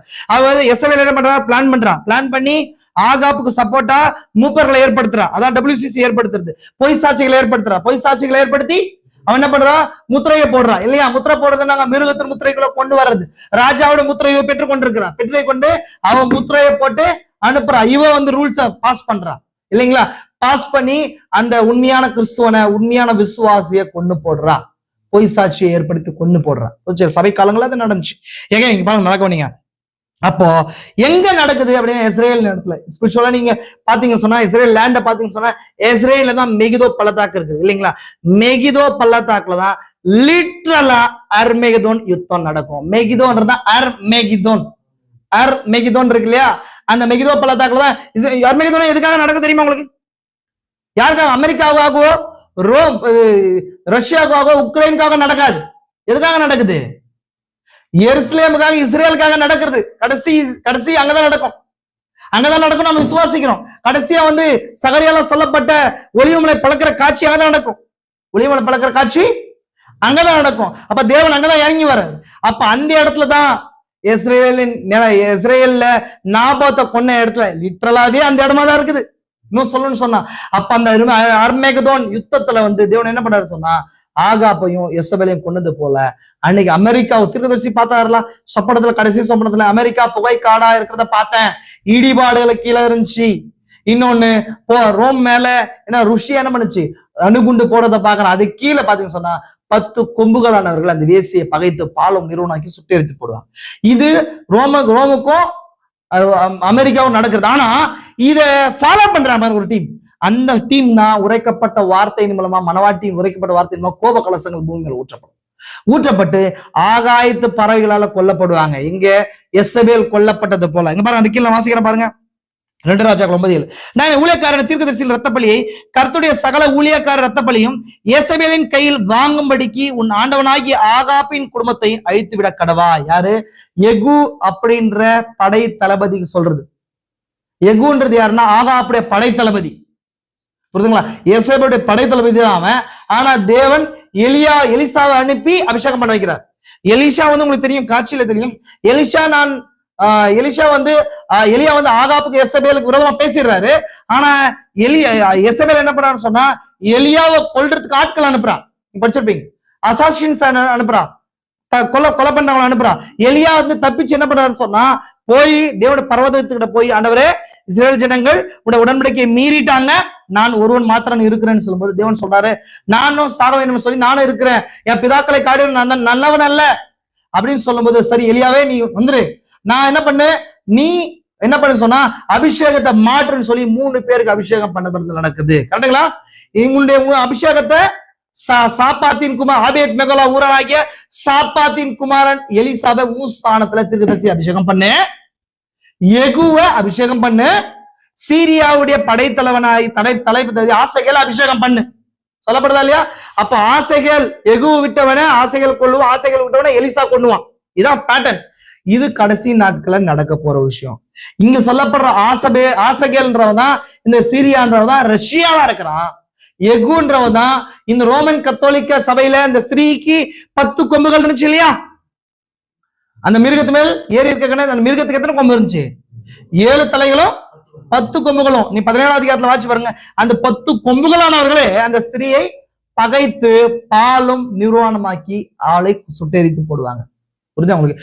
எந்த மிருகத்து மேல ஏறி இருந்தாலும் அந்த மிருகத்துக்கு சுத்தி இருக்கிற 10 கொம்புகாலானவர்கள், மீன்ஸ் அந்த 10 ராஜ்யங்களா இருக்க போற ராஜ்யங்கள் தான், டிக்டேட்டர்ஸ் தான் அந்த ரோமன் கேத்தலிக்கா வந்து கொல்லுவாங்க. இந்த எகுவை போல எகுதான் அந்த தேசத்துக்கு படை தளபதியா இருந்தான். அவனுக்கு ஒரு குறிப்பிட்ட நேரம் வரும்போது ஒரு அபிஷேகம் மேல தங்கும். எலிசா வந்து ஒரு ஆளை அனுப்பி அபிஷேகம் பண்றாரா இல்லையா? நீங்க வாசிச்சிருப்பீங்க. எலிசா போயிட்டு என்ன பண்ணு, நீ அங்க போயிட்டு அங்க எகுன்னு ஒருத்தன் அவனை அபிஷேகம் பண்ணு. எதுக்காக? ஆகாப்பா கொல்றதுக்கு, ஆகாப்பா அவன் குடும்பத்தை கொல்றதுக்கு, எசபேலை கொல்றதுக்குன்னு சொல்லி. நீ வாட்சி பாருங்க, பைபிளை வாட்சி பாருங்க. இங்க 1 ராஜாக்கள் 14 வாட்சி பாருங்க, காணப்படுது பாருங்க. சரி, இல்ல அது இல்ல, அதுக்கு மேல 2 ராஜாக்கள் 9 அதிகாரத்துல பாருங்க. ஆகாப்பின் குடும்பத்தை எல்லாம், ஆகாப்பின் குடும்பத்தை நேபாத்தின் குமாரனாகிய எரபியாமின் குடும்பத்துக்கும் அகியாவின் குமாரனாகிய பாஷாவின் குடும்பத்துக்கும் சரியாக்குவேன். எசபேலை இஸ்ரேலின் நிலத்திலே நாய்கள் தின்றுவிடும், அவளை அடக்கம் பண்ணுகிறவன் இல்லை என்று சொல்லி கதவை திறந்து ஓடினான். அந்த தீர்க்கதரிசியில வேலைக்காரன் போய் எகுன்றவனை அபிஷேகம் பண்ணி அனுப்புறான். இந்த எகு தான் போய் எசபேல எல்லாத்தையும் என்ன பண்றாரு, எசபேல போய் கொன்னு எசபேலோட குமாரல கொல்றான். எசபேல் என்ன பண்றா, கொல்லப்படுறா. நீங்க வாட்சி பாருங்க. அது கீழே பாத்தீங்கன்னு சொன்னா, எசபேல் கொல்லப்படும் ஒரு நேரத்துல அவ மேல அந்த ஃபர்ஸ்ட் ஃப்ளோர்ல இருந்து கீழே தள்ளப்படுறான். அவ கால்கள் கைகள் மட்டும் இல்லாம எல்லாத்தையுமே நாய்கள் சாப்பிடுறது. அதை எடுத்து போய் என்ன பண்றாங்க, இஸ்ரேல் நிலத்துல எடுத்து போடுறாங்க. அப்போ எடுத்து போடும்போது பறவைகள் வந்து சாப்பிடுது எல்லாத்தையும். புரியுதுங்களா உங்களுக்கு? பேட்டர்ன் தான், பைபிள் படிச்சு பாருங்க. இதுதான் வெளியில கடைசியா நடக்க போகுது. தேவன் முன்னாடியே பேட்டர்ன் என்ன பண்ணிருக்காருங்க, வச்சிருக்கிறார். வச்சு பாருங்க. இது ஒரு இடத்துல நடக்கல, இது 3 பேர் எக்ஸாம்பிள் காட்டுது பைபிள். ஒண்ணு ஆகாப்பு குடும்பம், இன்னும் எரபியாம் குடும்பம், இன்னொன்னு பாஷா அப்படின்ற குடும்பம். 3 குடும்பமும் தேவனுடைய வார்த்தை மீறி நடந்தாங்க. அவங்களுடைய குடும்பங்கள்ல ஆகாயத்து பறவைகள் வந்து பச்சித்து போட்டது. பாருங்க, அடுத்தது வாசிக்கிற பாருங்க. அக்காலத்துல எரபியாமின் குமாரனாய் அபியா வியாதியில விழுந்தான். இந்த எரபியாம் யாரு தெரியுமா உங்களுக்கு? எரபியாம்னா இந்த பிரிந்த ராஜ்யங்கள் நடந்துச்சு இல்லைங்களா? சாலமோனுடைய காலத்துக்கு பின்பதாக ராஜ்யங்கள் 2 பிரிஞ்சா இல்லைங்களா? அப்ப ஒண்ணு வடராஜ்யம் சொல்லி, இன்னொன்னு தென் ராஜ்யம்னு பிரிஞ்சு. வடராஜ்யத்தை ஆட்சி செஞ்சவன் தான் இந்த எரோபியாமுடைய குடும்பம். தென் ராஜ்யத்தை ஆட்சி செஞ்சவன் தான் சாலமோனுடைய குமாரனாகிய ரெகபியாமுடைய குடும்பம். தேவன் இந்த எரபியாம் யாருன்னு சொன்னா சாலமோனுடைய படை தளபதி. இவன் வந்து திவனுக்கு தேவன் கொடுக்குறாரு. என்ன செய்யறாருன்னு சொன்னா, சாலமோன் தவறு செஞ்சதுனால நான் தாவீது குடும்பத்தை அந்த ராஜ்யத்தை பிடிங்கி நான் உனக்கு தரேன் தேவன் சொன்னார். அதுல எல்லாம் உனக்கு தரது கிடையாது. 2 கோத்திரத்தை அவன் சாலமோன் தாவீதுடைய குடும்பம் ஆளும், 10 கோத்திரத்தை நீ ஆட்சி செய்வான்னு சொல்லி தேவன் சொல்லியிருந்தார். இவன் தேவனுடைய வார்த்தையை கேட்டு தேவனுடைய வார்த்தை கீழ்ப்படியாம இந்த எரபியாம் எரபியாம் என்ன சொன்னா, தானிலும் பெத்தேலையும் 2 பொன் கன்று குட்டிகளை செய்து வைக்கிறான். புரியுதுங்களா? ஏன்னா 10 கோத்திரங்களும் இங்க ஆராதிக்கிறது எங்க ஆராதிப்பாங்க? 12 கோத்திரம் எங்க ஆராதிப்பாங்க தேவனை? எந்த இடத்துல ஆராதிப்பாங்க? எங்க ஆராதிப்பாங்க? எருசலேம் தான். அப்போ இந்த கோத்திரங்கள் டிவைடா இருந்தா இந்த 10 கோத்திரத்துல இருக்கிறவங்க கீழே இருக்கிற தென் தேசத்துக்கு போய் அந்த ராஜா கிட்ட போயிடுவாங்கன்னு சொல்லி அவன் இவங்களை ஆராதிக்கிறதுக்கு தொழுது கொள்றதுக்கு 2 பொன் கட்டிகளை செஞ்சு தான்லயும் எங்க பெத்தேல்லையும் வைக்கிறான். பெத்தேல்ன்ற இடத்துல வைக்கிறான். அப்படின்னு சொன்னா இது தேவனத்துல பாவமா மாறுது. இதுதான் வந்து எகிப்திலிருந்து இஸ்ரேல் ஜனங்களை உங்களுக்கு கொண்டு வந்தது இந்த பொன் குட்டிகள் தான் சொல்லி வைக்கிறான். அப்ப தேவன் சொல்றாரு, இந்த மாதிரி நீ பண்ணிருக்க இல்லையா, நீ உன்னுடைய குடும்பத்தாருடைய மாம்சத்தை ஆகாயத்து பறவைகள் தின்னுன்னு சொல்லி. புரிஞ்சா உங்களுக்கு? 2 இடத்துல ஸ்தாபிக்கப்பட்டுச்சு பாருங்க. அது கீழே வாசிக்கிற பாருங்க. எரபியாவின் குமாரனான அபியா வியாதியில விழுந்தான். அப்போது எரபியாவின் மனைவியை பார்த்து, நீ எழுந்து எரபியாவின் மனைவி என்று ஒருவருக்கும் அறியாதபடிக்கு வேஷம் மாறி சீலோவுக்கு போ, இந்த ஜனத்தின் மேல் நான் ராஜாவேன் என்று சொன்ன என் தீர்க்கதரிசி ஆகிய ஐயா அங்கே இருக்கிறான். இந்த மனைவி என்ன பண்றான், அபியா அப்படின்றவன் அந்த எரபியாவுடைய குமாரன் வியாதியா இருக்கிறான். அவனுக்கு தெரியும், எல்லாம் கரெக்டா தெரியும் அவனுக்கு, எங்க போய் விசாரிக்கணும்னு சொல்லிட்டு. ஆனாலும் அவன் தவறு செஞ்சுட்டு இருக்கிறான். போய் நீ தீர்க்கதரிசி கிட்ட போ, அகியான் தீர்க்கதரிசி தான் நான் ராஜாவான்னு சொன்னது. யார்? சாலமோன் வந்து சாலமோன் காலத்துக்கு பின்பதாக ராஜாவான்னு சொன்னது. அப்ப அவர்கிட்ட போய் விசாரி, என்ன விஷயம் விசாரின்னு சொல்லும் போது இவன் என்ன பண்றான்னு சொன்னா, ராஜ வஸ்திரத்தை மாத்தி ராணின்னு சொல்லி தெரியாம போறா. உன் கையில் 10 அப்பங்களையும் பணியாரங்களையும் ஒரு கலசம் தேட எடுத்துக்கொண்டு இடத்துக்கு போ, பிள்ளைக்கு சம்பவிக்க போறது என்னதென்று அவனுக்கு அறிவிப்பான் என்றான். அப்படியே எரபியாவின் மனைவி செய்தால் அவள் எழுந்து சீலோவுல தான் அன்னைக்கு தேவனுடைய தீர்க்கதரிசி இருந்தா அன்னைக்கு போய் விசாரிக்கிறான். விசாரிக்கும் போது தேவன் சொல்றாரு, ஐயா இடத்துல சொன்னாரு, இங்க எரபியாவுடைய மனைவி வரா, அவளுக்கு என்னென்ன வார்த்தைகளை சொல்லு அப்படின்னு சொல்லிட்டார்.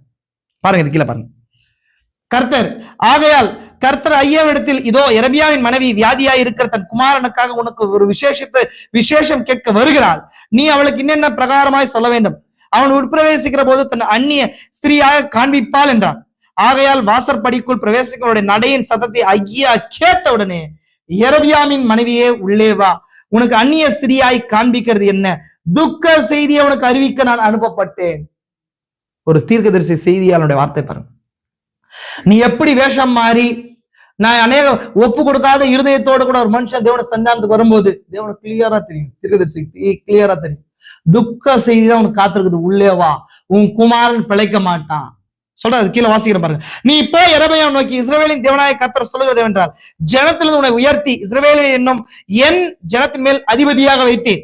நான் ராஜ்யபாரத்தை தாவீது வம்சத்தாரின் கையிலிருந்து பிடுங்கி உனக்கு கொடுத்தேன். ஆனாலும் என் கற்பனைகளை கை கொண்டு பார்வைக்கு செம்மையானதை செய்ய முழு இருதயத்தோட பின்பற்றின தாசனாகிய தாவீதை போல நீ இல்ல சொல்றார். அப்ப அது கீழே பாருங்க. எரபியாமின் சந்ததியிலே பட்டணத்தில் சாகரனை நாய்கள் தின்னும், வெளியிலே சாயிரனை ஆகாயத்த பறவைகள் தின்னும். இதை உனக்கு கர்த்தர் உரைத்தார். இது எலியாவுடைய வார்த்தையை போலதான். தேவன் பேட்டனை மாத்துறதே கிடையாது. தேவன் பேட்டனை மாத்துறதே கிடையாது. திரும்ப அது செஞ்சுட்டே இருக்குது. அது கீழே பாருங்க. பாஷாவுக்கு நான் சொன்ன 3 பேர் சொன்னேன். ஒண்ணு எரபயாம், 2வது பாஷா, 3வது எசபேலுடைய குடும்பம். எசபேல் குடும்பத்துக்கு அது நடந்துச்சா இல்லையா? எசபேலுடைய குடும்பம் எல்லாமே ஆகாயத்த பறவைகளை சாப்பிடுச்சு. பாருங்க. பாஷா இன்னொரு ராஜா. பாஷாவுக்கு விரோதமா கர்த்தருடைய வார்த்தை உண்டாகி ஆனானின் குமாரனாகிய எகூபுக்கு உண்டாயிற்று. அவன் உன்னை தூளிலிருந்து உயர்த்தி உன்னை எஜமானாகிய இஸ்ரவேலின் தலைவனாகி வைத்திருக்கையில் நீ எரபயாமின் வழியில நடந்து. அப்படின்னா எரபயாம்ன்றது ஃபர்ஸ்ட் ராஜா, நடுவுல ஒரு ராஜா பாஷான்னு வரான், அதுக்கப்புறம் வர ராஜா தான் ஆகாப். இந்த நம்ம ஃபர்ஸ்ட் ஆகாப் குடும்பத்தை வாசிட்டோம். அவனே தேவன் யாருக்கு எக்ஸாம்பிளா வச்சாருன்னா, இந்த பாஷாவுக்கும் எரபியாமுக்கு எக்ஸாம்பிளா வச்சாரு. அவங்கள தேவன் எப்படி நியாய தீர்த்தாரோ அது மாதிரி உங்களை நியாய தீர்ப்பாருன்னு சொன்னார். இப்ப நான் சென்டர்ல இருக்கிற நபரை பாக்குறோம். இதோ பாஷாவின் பின்னடியாரையும் வீட்டாரின் பின்னடியாரையும் அழித்து போட்டு உன் வீட்டை நேபாத்தின் குமாரனாகிய எரபியாவின் வீட்டை போல ஆக்குவேன். பாஷாவின் சந்ததியிலே பட்டணத்தில் சாகரவனை நாய்கள் தின்னும், வெளியிலே சாகரவனை ஆகாயத்து பறவைகள் தின்னும் என்றான். ஆமென். இதுதான் கடைசியா நடக்க போகுது. இந்த பேட்டர்ன் தான் அப்படியே என்ன நடக்க போகுது, வெளில நடக்க போகுது. இன்னைக்கு ஸ்பிரிச்சுவலா அது நடக்குது. ஸ்பிரிச்சுவலா எப்படி நடக்குது? இன்னைக்கு இதோட வார்த்தையை மறுதளிக்கிறான். அந்த கால செய்தி ஒருத்தன் மறுதளிக்கிறான்னு சொன்னா, சரி லவதைக்கு என்ன வருது, மரித்தவர்களா இருக்குது. லவதைக்க மரித்து இருக்குது சொல்லிருக்குதா இல்லைங்களா? இந்த லவதைக்கா மரித்த நிலையிலே ஸ்பிரிச்சுவலி டைடா இருக்கு. திருப்பதி சொல்றாரு, இப்போ அவங்களுடைய பாடி ஸ்பிரிச்சுவல் டெம்பரேச்சர் மைனஸ்ல இருக்குதுன்றார். அவங்க பின்னவரையில இருக்கிறாங்கன்றார். அப்ப ஒரு பின்னாங்க இருந்துச்சுன்னு சொன்னா, ஒரு சரீரத்துல ஜீவன் இருக்கிற வரைக்கும் அது மேல என்ன வருது, அந்நிய பறவைகள் மேல வராது. வருமா? இவர் நாய் இருக்கு, ரோட்ல போகும்போது பறவைகள் கொத்தும். அது மேல எப்போ கொத்தும்? செத்து போன பின்னாடி கொத்தும் இல்லைங்களா? அப்ப தீர்க்கதரிசி பைபிள் சொல்லுது, பறவைகள் ஃபவுல்ஸ் ஆஃப் ஏர்ன்றது பொல்லாத ஆவிகளுக்கு அடையாளமா இருக்கு. பொல்லாத, அதான் அபிரகாமுடைய காலத்துல அபிரகாம் பலி செலுத்தும் போது அது பலியை அட்டாக் பண்றதுக்கு எது வருதுங்க? பறவைகள் அது உடல் மேல இறங்குது. அங்க அபிரகாம் அதை துரத்தினான் இருக்குது இல்லைங்களா? அந்த பலின்றது, ஒரு அடிக்கப்பட்ட பலின்றது என்னங்க? இங்க தீர்க்கதரிசிக்கு அடையாளமா இருக்குது. அங்க அந்த மனுஷன் தீர்க்கதரிசிக்கு அடையாளமா இருக்கிறார். தீர்க்கதரிசி சொன்னார், அந்த அபிரகாம்ன்றது தீர்க்கதரிசிக்கு அடையாளமா இருக்கிறார்.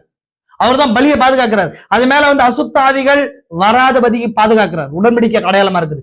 ஆனா இங்க அப்போ ஃபவுல்ஸ் ஆஃப் ஏர்ன்றது அசுத்த ஆவிகளுக்கு அடையாளமா இருக்கிறார். அப்போ இன்னைக்கு வார்த்தையில மரித்தவர்களை, அவனோட ஆத்மாக்களை எது சாப்பிடுது? அசுத்தாவிகள் சாப்பிட்டு இருக்குது. ஏன்னா அசுத்தாவிகள் எங்க வந்திருக்குது? பாதாளம் திறக்கப்பட்டிருக்கிறதுனால மேல வந்திருக்குது. தீர்க்கதரிசி சொல்றாரு, நம்ம வச்சிருக்கிறோம் பார்த்தோம். தீர்க்கதரிசி அந்த காலத்துல டெலிவிஷனை பாதாள குழியின் வாசல். இன்னைக்கு நான் சொல்றேன் அது கிடையாது. 4th டைமென்ஷன் தான் அதுக்கு வாசலா இருக்கு. 4th டைமென்ஷன் என்ன இருக்குது? ஃபர்ஸ்ட் டைமென்ஷன் என்னங்க? ஒளி, அப்புறம் பொருள், 3வது காலம், 4வது சயின்ஸ், விஞ்ஞானம் இல்லைங்களா? Electro light waves and waves, light waves and sound waves. அது மூலமா தான் என்ன பண்றோம்னு சொன்னா, நாம கனெக்ட் பண்றோம், நெட்டோட கனெக்ட் பண்றோம். நெட் அது இன்னும் சொல்ல கரெக்டா, அந்த நெட் தான் அது ட்ராப் தான் அது.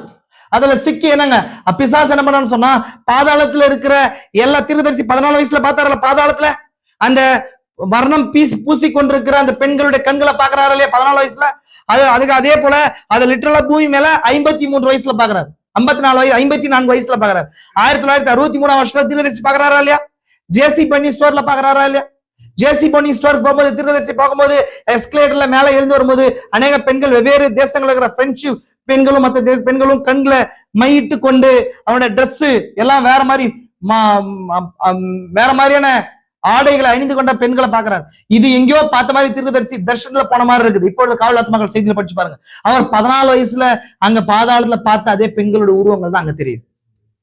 எப்ப திறக்கப்பட்டுச்சு பாதாளம்? நம்ம சொன்ன 5வது எக்காலத்தின் கீழாக பாதாளம் திறக்கப்பட்டுச்சு. 5வது தூதன் எக்காலம் ஊதினான். அவன் வானத்தில் விழுந்த நட்சத்திரத்தின் வானத்தில் விழுந்த நட்சத்திரத்தை கண்டேன். அவனுக்கு பாதாள குழியின் திறவுகோல் கொடுக்கப்பட்டது. பாதாள குழியை திறந்தான்.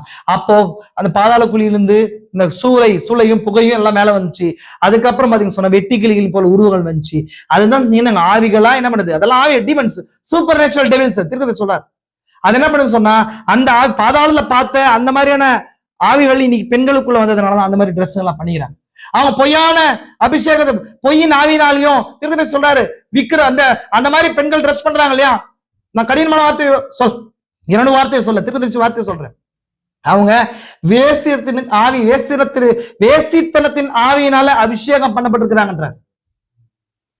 அவங்க நல்லவர்களா இருக்கலாம், அவங்க நல்லவர்களா இருக்கலாம், ஒரே கணவனுக்கு உண்மையுள்ளவர்களா இருக்கலாம். காரணம் என்னன்னு சொன்னா, அந்த ஆவி எங்க இருந்துச்சு? இங்க கிடையாது, பாதாளத்துக்குள்ள இருந்துச்சு. திருக்கதரிசி பார்த்தார். அதுதான் என்னங்க, எது மூலமா பாக்குறாங்க? ஒரு பெண்ணு டிவி இல்ல, எதுவும் இல்ல, எதுவுமே இல்லைன்னு சொன்னா அவங்களுக்கு ட்ரெஸ் இப்படி பண்ணும் அப்படின்றதெல்லாம் மாடர்னா தெரியுமா? அந்த ட்ரெஸ் தன்னுடைய மாடத்தை மறைக்கத்தான் ட்ரெஸ் போடுவாங்க. இன்னைக்கு மாடர்ன் டெக்னாலஜி, அந்த மாடர்ன் லைஃபான சேஞ்சஸ், ஃபேஷன்லாம் எங்கிருந்து வருது? எங்கிருந்து வருதுங்க? நெட்ல இருந்து வருது, செல்போன்ல இருந்து வருது. அதுலதான் நான் பிசாசு என்ன பண்றான், அதுதான் அதோட வாசலா இருக்கு. அதான் மேல வரான். நம்ம பாக்குறோம், இந்த மாதிரி ட்ரெஸ் பண்ணணும், இந்த மாதிரி ஐப்ரோ பண்ணணும், இந்த மாதிரி பொருள் வாங்கணும், இந்த மாதிரி கார் வாங்கணும், இந்த மாதிரி சாப்பிடணும். இதுதான் பிசாசு என்ன பண்றான், அதுல இருந்து கிரியை செய்யறான் இன்னைக்கு. அப்பதான் பாருங்க, மரித்த ஆத்மாக்கள் என்ன பண்ணுவாங்க? ஆத்மாக்கள் மரிச்சவங்க அதுல இருந்து ஆவிகள் வந்து அவங்களை பிடிச்சிக்கும், அவங்கள சாப்பிடும், ஆத்மாக்களை பச்சு சாப்பிடும். புரியுதுங்களா? ஆனா நம்ம வேறு ஒன்றத்தோட கனெக்ட் பண்றோம். பரலோகத்துல பலமான தூதன் இறங்கி வந்திருக்காரு, அவர் சீல்ஸோட கனெக்ட் பண்ணுவோம். நம்ம அங்கிருந்து நமக்கு பரலோகம் திறக்கப்பட்டிருக்குது. அதுல இன்ஃபுளுன்ஸ் பண்ணப்படுவோம். நம்ம எதுல இன்ஃபுளுன்ஸ் பண்ணப்படுவோம்? நம்ம பாதாளம் திறந்திருக்குதுங்க. பாதாளத்துடைய வாசல் என்ன? நான் சொன்னேன், 4th டைமென்ஷன் அவன் கிரியை செய்யறான். எகைன் அதே 4th டைமென்ஷன்ல நம்ம 7 seals revelation மெசேஜ் இருக்குது, 7 முத்திரைகள் செய்தி இருக்குது. நம்ம பரலோகத்தோட connect ஆயிருக்கோம். we are connected with heaven. நம்ம பரலோகத்தோட கனெக்ட் பண்ணிருக்கோம். அவங்க என்ன பண்றாங்க? அங்கிருந்து வர்ற ஆவியினால ஆட்கொள்ளப்பட்டிருக்கோம். நம்ம ஆவி என்ன அதோட கூட பாடி சேஞ்சிங் ஆகுறதுக்கு, வெட்டிங் சபர்ல பங்கு கொள்றதுக்கு. அதனாலதான் நம்ம என்னங்க 4th டைமென்ஷன்ல ராங்கானதோட கனெக்ட் பண்ண ஆவிகள் நம்ம ஆத்மாக்களை சாப்பிடுது. அவங்க அந்த மரித்தவர்களா இருக்கிறாங்க, ஆவிக்குரிய நிலை நீங்க மரித்தவர்களா இருக்கிறாங்க. ஆத்மாக்களை அந்த ஆகாயத்து பறவைகள் சாப்பிட்டு இருக்குது. அவங்களால விடுபட முடியல அந்த காரியங்கள் எல்லாம். புரியுதுங்களா? அந்த மாதிரி ட்ரெஸ் போடாம இருக்க முடியல, அது மாதிரி நண்பர்களோட போகாம இருக்க முடியல, அந்த மாதிரி அவங்களுடைய உலகத்தின் காரியங்கள் ஐக்கப்படாம இருக்க முடியல. காரணம் என்ன? ஏங்க அவங்க பின்பாக செயல்படுகிற ஆவி அவங்களை என்ன பண்ணுது? இழுக்குது, அவங்களை பிடிச்சிருக்குது. இது பிசிக்கலா இன்னைக்கு ஸ்பிரிச்சுவலா நடக்குது. அதை சாப்பிடுறதுக்கு தேவன் விட்டுருக்கிறார். இப்ப ஜீவன் எங்க இருக்குது அந்த இடத்துல என்ன பண்ணுது? ஆகாயத்து பறவைகள் வராது. நம்ம என்ன உன்னதத்துல வரும் பலனால தரிப்பிக்கப்பட்டிருக்கிறோம். நம்ம எங்க எதனால தரிப்பிக்கப்பட்டிருக்கிறோம்? உன்னதத்தினால வரும் பலனால தரிப்பிக்கப்பட்டிருக்கிறோம். அங்கே 4th டைமென்ஷனோட கனெக்ட் இருக்கக்கூடாது. அதனால நான் சொன்னேன் உங்களுக்கு, யூடியூப் பாக்குறது நிறுத்துங்கன்னு சொன்னேன். யூடியூப்ல மெசேஜ் நம்ம என்ன பண்றோம், கேட்கிறோம், அது என்னென்ன ஆவிகள் நமக்கு தெரியாது. கரெக்டான விஷயத்துல கனெக்ட் ஜாக்கிரதையா இருங்க. உங்களுக்குள்ள எங்க தேவன் என்ன பண்றாங்க சொன்னா, ஒரு உக்ரானத்துவத்தை ஏற்படுத்தி இருக்கும் போது கரெக்டான உபதேசம் உங்க ஆத்மாவில கொண்டு போறதுக்கான வேலையை தேவன் வச்சிருக்கிறார். கரெக்டான உபதேசம் ஈஸியா பிரீச் பண்ணப்படுது. நீங்க அதோட கூட கனெக்ட் பண்ணணும். அதனால சொல்றேன், இங்க சொல்லப்படுற காரியங்களை ஃபாலோ பண்ண, வேதத்தை வாசிக்கணும், செய்தி வாசிக்கணும், செய்தியோட கனெக்ட் பண்ணணும். நீங்க ஏதோ ஒரு செய்தியை கேட்டு போனீங்க சொன்னா அது தவறு. அது புரிதுங்களா உங்களுக்கு? நீங்க ஆச்சரியமாவும் அதிசயமா இருக்குமே தவிர ஆவிக்குரிய நிலை உங்களுக்கு மாறாது. அங்கிருந்தா ஏதோ ஒரு ஃபவுல்ஸ், அந்த பறவைகள் ஃபவுல்ஸ் வந்து என்ன பண்ணுவோம், ஆத்மாக்களை சாப்பிடும். அதுல என்னங்க அநேக விதமான வேற விதமான காரியங்கள் இருக்கும், உபதேசங்கள் வேற மாதிரி இருக்கும். அதே போல அது நம்ம பார்க்க போகதான் ஒன்னத்தோட கனெக்ட் ஆகும், வேற ஒண்ணு போயிட்டே இருக்கு. புரிஞ்சுங்களா? அதனாலதான் நம்ம சொல்றோம், வார்த்தையோட கனெக்ட் ஆகுங்க, சீல்ஸ் புக்கோட கனெக்ட் ஆகுங்க. அது நமக்கு இருக்குது. இன்னைக்கு புக்ஸோ வாசிங்க, செய்திகளை வாசிங்க, வேதத்தை வாசிங்க. நம்ம 7th சீல்ல, நான் 4th சீல்ல, 7th சீல்ல பரலோகத்தோட கனெக்ட் ஆகிருக்கிறோம், ஹெவன்லி டைமென்ஷன்ல இருக்கிறோம், 6th டைமென்ஷனோட கனெக்ட் ஆகிருக்கிறோம். அவங்க எதோட கனெக்ட் ஆகிருக்கிறாங்க? ஃபிஃப்த் டைமென்ஷனோட connect. Fifth dimension hell, sixth dimension paradise. இது ரெண்டுத்தையும் கனெக்டிங் பண்ற மீடியம், அது மீடியம் எதுன்னு சொன்னா ஃபோர்த் டைமென்ஷன். அதெல்லாம் மீடியம் கனெக்ட் ஆகும். அதனாலதான் ஃபவுல்ஸ். அவன் பிசாசு அனுப்புறான், தேவன் தன்னுடைய வார்த்தையை அனுப்புறாரு. அந்த வார்த்தையை நீங்க கேட்டு கேட்டு கேட்டு என்ன பண்ணாங்க, வெட்டிங் அதுலதான் நம்ம சாப்பிட்டுக்கிறோம், அதுலயே நம்ம சாப்பிடுறோம், வேர்டை சாப்பிடுறோம். அவங்க அது அந்த அதுக்குள்ள இருக்கிற ஆவிகள் அவங்கள சாப்பிடுது, அவங்களுக்கான ஃபுட்டு, அவங்க ஆத்மாக்களே அவருடைய அதுக்கு அந்த அந்த பறவைகளுக்கு ஆகாரமா இருக்கு. புரிஞ்சுங்களா அவனுக்கு? ஆனா ஒரு நாள்ல பலமுள்ள தூதனா நம்ம ஒரு நாள்ல வெள்ளை குதிரை மேல வரும்போது, மீன்ஸ் நம்ம ஆயரோட சாட்சி நேரத்துல வரும்போது என்ன செய்வோம்னு சொன்னா, இந்த அர்மேகதோன் வார்ல அந்த ரியல் லிட்டரலான பறவைகளுக்கு ஆகாரமா தேவன் கொடுப்பார். நம்ம வெட்டிங் சாப்பாடுல இருப்போம். விசுவாசிக்கிறீங்களா? நான் இந்த செய்தி இதோட முடிச்சு நெக்ஸ்ட் வீக் வேற செய்திகள் நான் கடந்து போறேன். ஏங்க நான் சின்ன ரீகால் மட்டும் நான் முடிக்கிறேன், கவனிங்க நல்லா. சின்ன ரீகால் முடிக்கிறேன். என்ன காரியத்தை குறிச்சு பார்த்தோம்? ஒன்னே சப்பர், தேவன் கல்யாண விருந்துக்கு தன் குமாரன், பரலோக ராஜ்யம் கல்யாண விருந்துக்கு அடையாளமா இருக்கு. அவர் கூப்பிடுறார், அழைக்கப்பட்ட பேர் நேரம் வரும்போது, கல்யாண நேரம் வரும்போது அதெல்லாம் கூடி வரன்னு சொல்லி தன் ஊழியக்காரன், அனுப்பப்பட்ட ஊழியக்காரன் யாரு? இந்த காலத்துல அனுப்பப்பட்ட ஊழியக்காரன் யாருங்க? தீர்க்கதரிசி. அனுப்பப்பட்டார். அனுப்பப்படும் போது ஃபர்ஸ்ட் ரிஜெக்ட் பண்ணாங்க. யார? பெந்தகோஸ்தே கூட்டமா இருக்கு, ஸ்தாபன கூட்டமா ரிஜெக்ட் பண்ணிட்டாங்க ஒரு தீர்க்கதரிசி. அடுத்தது என்ன பண்ணாரு சொன்னா, ஃபர்ஸ்ட் பில் ஓபன் பண்றாரு. யார் அது? அது சப்பானிகளையும் ஊனரையும் கூட்டு வர்றாரு. அதுக்கப்புறம் ரெண்டாவது வழி சந்திகள்ல இருக்கிற வேசிகளையும் அவங்களையும் இவங்களையும் கூட்டு வர்றாரு. அதான் ரெண்டாவது, இருதயத்தின் ரகசியத்தை வெளிப்படுத்துறது மூலமா அவங்க ஒப்பு கொடுக்குறாங்க. ரெண்டாவது கூட்டம். மூன்றாவது அதான் விருந்தா இருக்குது. மூன்றாவது புல் விருந்தா இருக்குது. அப்ப என்ன செய்யறாரு அந்த விருந்துல? அவரு அவங்களோட ட்ரெஸ்ஸை மாத்துறாரு. அவங்களுக்கு என்ன பண்றாருன்னு சொன்னா, தண்ணீர்னால சுத்திகரிக்கிறார். அதான் நீதிமானாக்கப்படுதல், பரிசுத்தமாக்கப்படுதல், பரிசுத்தாவின் அபிஷேகத்துக்கு அடையாளம். உள்ள விருந்துல பங்கு பெறாங்க. புரிந்துங்களா? இது அப்ப இதோட சொல்லப்படுது. அப்ப அவங்க வராதவங்க என்னென்ன காரணத்தை சொன்னாங்க? நாங்க ஏற்பாடு கொண்டோம், கல்யாணம், நாங்க பெண்ணை திருமணம் செய்து கொண்டோம், நிலத்தை வாங்கி இருக்கிறோம். அப்ப இதுதான் வெளிப்படுத்தும் விசேஷத்துல 19வது அதிகாரத்துல 2 பேட்டர்ன் இருக்குது. முதல் பேட்டர்ன்ல இருக்கிறவங்க முதல் விருந்துல வந்தவங்க, ரெண்டாவது பேட்டர்ன்ல இருக்கிறவங்க அந்த வேசியோட திருமணம் ஆயிருக்கிறாங்க, அதனால அந்த வேசி விட மாட்டான். ரெண்டாவது மிருகத்தோட இருக்கிறாங்க இல்லைங்களா? மூன்றாவது பூமியில இருக்கிற எல்லா விதமான காரியங்களோட, பூமி என்ன பண்ணுங்க, பிசாசு சொன்னா இல்லைங்களா, மாம்சத்தின் நிச்சய கண்கள் நிச்சய ஜீவனத்தின் பெருமையில இயேசு கிறிஸ்து சொல்லும்போது, பூமி எல்லாம் எனக்கு கையளிக்கப்பட்டிருக்குது, எனக்கு இஷ்டமானவனுக்கு என்ன பண்றேன், கொடுக்குறேன். அப்ப அந்த அவன் இஷ்டமானவனுக்கு பூமி கொடுக்கப்பட்டிருக்குது. ஆனா நீ பிசாசு எப்படி இருக்குது, இந்த உலகம் எப்படி இருக்குன்னு சொன்னா சாத்தானின். அதனாலதான் நான் லாஸ்ட் வீக் பேசிட்டு இருந்தோம், சகோதரன் பேசிட்டு இருந்தோம், சொன்னாங்க இனி உலகம் சாத்தான் ஏதினா இருக்குன்னு சொன்ன உபதேசத்துல மட்டும் கிடையாது. நல்லா பாருங்க, இந்த எல்லா பாலங்களை பாருங்க. இங்க பாருங்க, ஒரு மனுஷனுக்கு ஃபுட் வேணும்னு சொன்னா 10 ரூபாய் கிடைச்சா ஃபுட் கிடைச்சிடும் சாப்பிட்றது. பல விதமான ஃபாஸ்ட் ஃபுட் இருக்கு, கெட்ட இது இருக்கு, ஜங்க் ஃபுட்ஸ் இருக்குது, ட்ரெஸ் ஒண்ணும் இல்லைங்க. அந்த காலத்துல உங்களுக்கு தெரியும் நல்லா, ட்ரெஸ் இல்லாம எத்தனையோ நாள் இருந்திருப்பாங்க. இனி ட்ரெஸ் எல்லாம் வேற இருக்கிறாங்களா? நீங்க அப்படியே பஸ் ஸ்டாண்டு ஃபிளைவர் கீழே போங்க, ஒரு இடம் இருக்கு, அங்கே ட்ரெஸ் இருக்கு, எடுத்துக்கலாம். ஜெபிப்பீங்களா? ட்ரெஸ் இல்லை ஜெபிப்பீங்களா? ஜெபிக்க தேவையில்லை. பிசாசு என்ன பண்ணா, அவன் ஏதேன மாதிரி எல்லாம் நான் உங்களுக்கு தரேன், சாப்பாடு வேணுமா, ஏதோ ஒரு அங்கே நாங்க அன்னதானம் போடுறாங்க, போய் சாப்பிட்டுக்கலாம். படுத்துக்கிறதுக்கு ஃபிளைவர் கீழே எங்கேயாவது படுத்துக்கலாம். எதுவுமே பிசாசு என்ன பண்ணல, இன்னைக்கு பெண்ணி வைக்கல, எல்லாம் கொடுத்துட்டான். இங்க இந்த ஃப்ரீ கவர்மெண்ட் அட்டா கொடுத்துட்டான், உடம்பு சரியில்லை போய் நீ பாத்துக்கோ. தேவன் பக்கம் மட்டும் வராது, எல்லாமே பிசாசு என்ன பண்ணிட்டான், சாத்தான் ஏதேன பியூரா மாத்தி வச்சிருக்கிறான். திருவதி சொல்றாரு, அவனுடைய ஏதேனை உருவாக்குறதுக்கு 6000 வருஷம் ஆச்சான். தேவனோட ஏதேன்ல இருந்து அவன் என்ன பண்றான்னு சொன்னா, அவனுடைய மனவாட்டியை கொண்டு வரதுக்கு ட்ரை பண்றான் இல்லையா? ஆனா தேவன் கூட என்ன பண்றாருன்னு சொன்னா, 6000 வருஷமா அவனுடைய ஏதேன்ல இருந்து அவருடைய மனவாட்டியை வெளியே கொண்டு வர்றாரு, எக்ஸ்ட்ராக்ட் பண்றாரு. புரிஞ்சுங்களா உங்களுக்கு? அப்ப நம்ம எந்த விருந்துல இருக்கிறோம்? முதல் விருந்துலையா? இரண்டாவது விருந்துல. முதல் விருந்துல அவரே அந்த விருந்தா இருக்கிறார், ரெண்டாவது விருந்துல அவங்க அந்த விருந்தா இருக்கிறாங்க. விசுவாசிக்கிறீங்களா? நம்ம ஜெபிக்கலாமா? நேரம் இல்லை, ஜெபிக்கலாம், எல்லாம் ஜெபிக்கலாம், எல்லா கண்களும் முடியும், எல்லா கண்களும் முடியலாம்.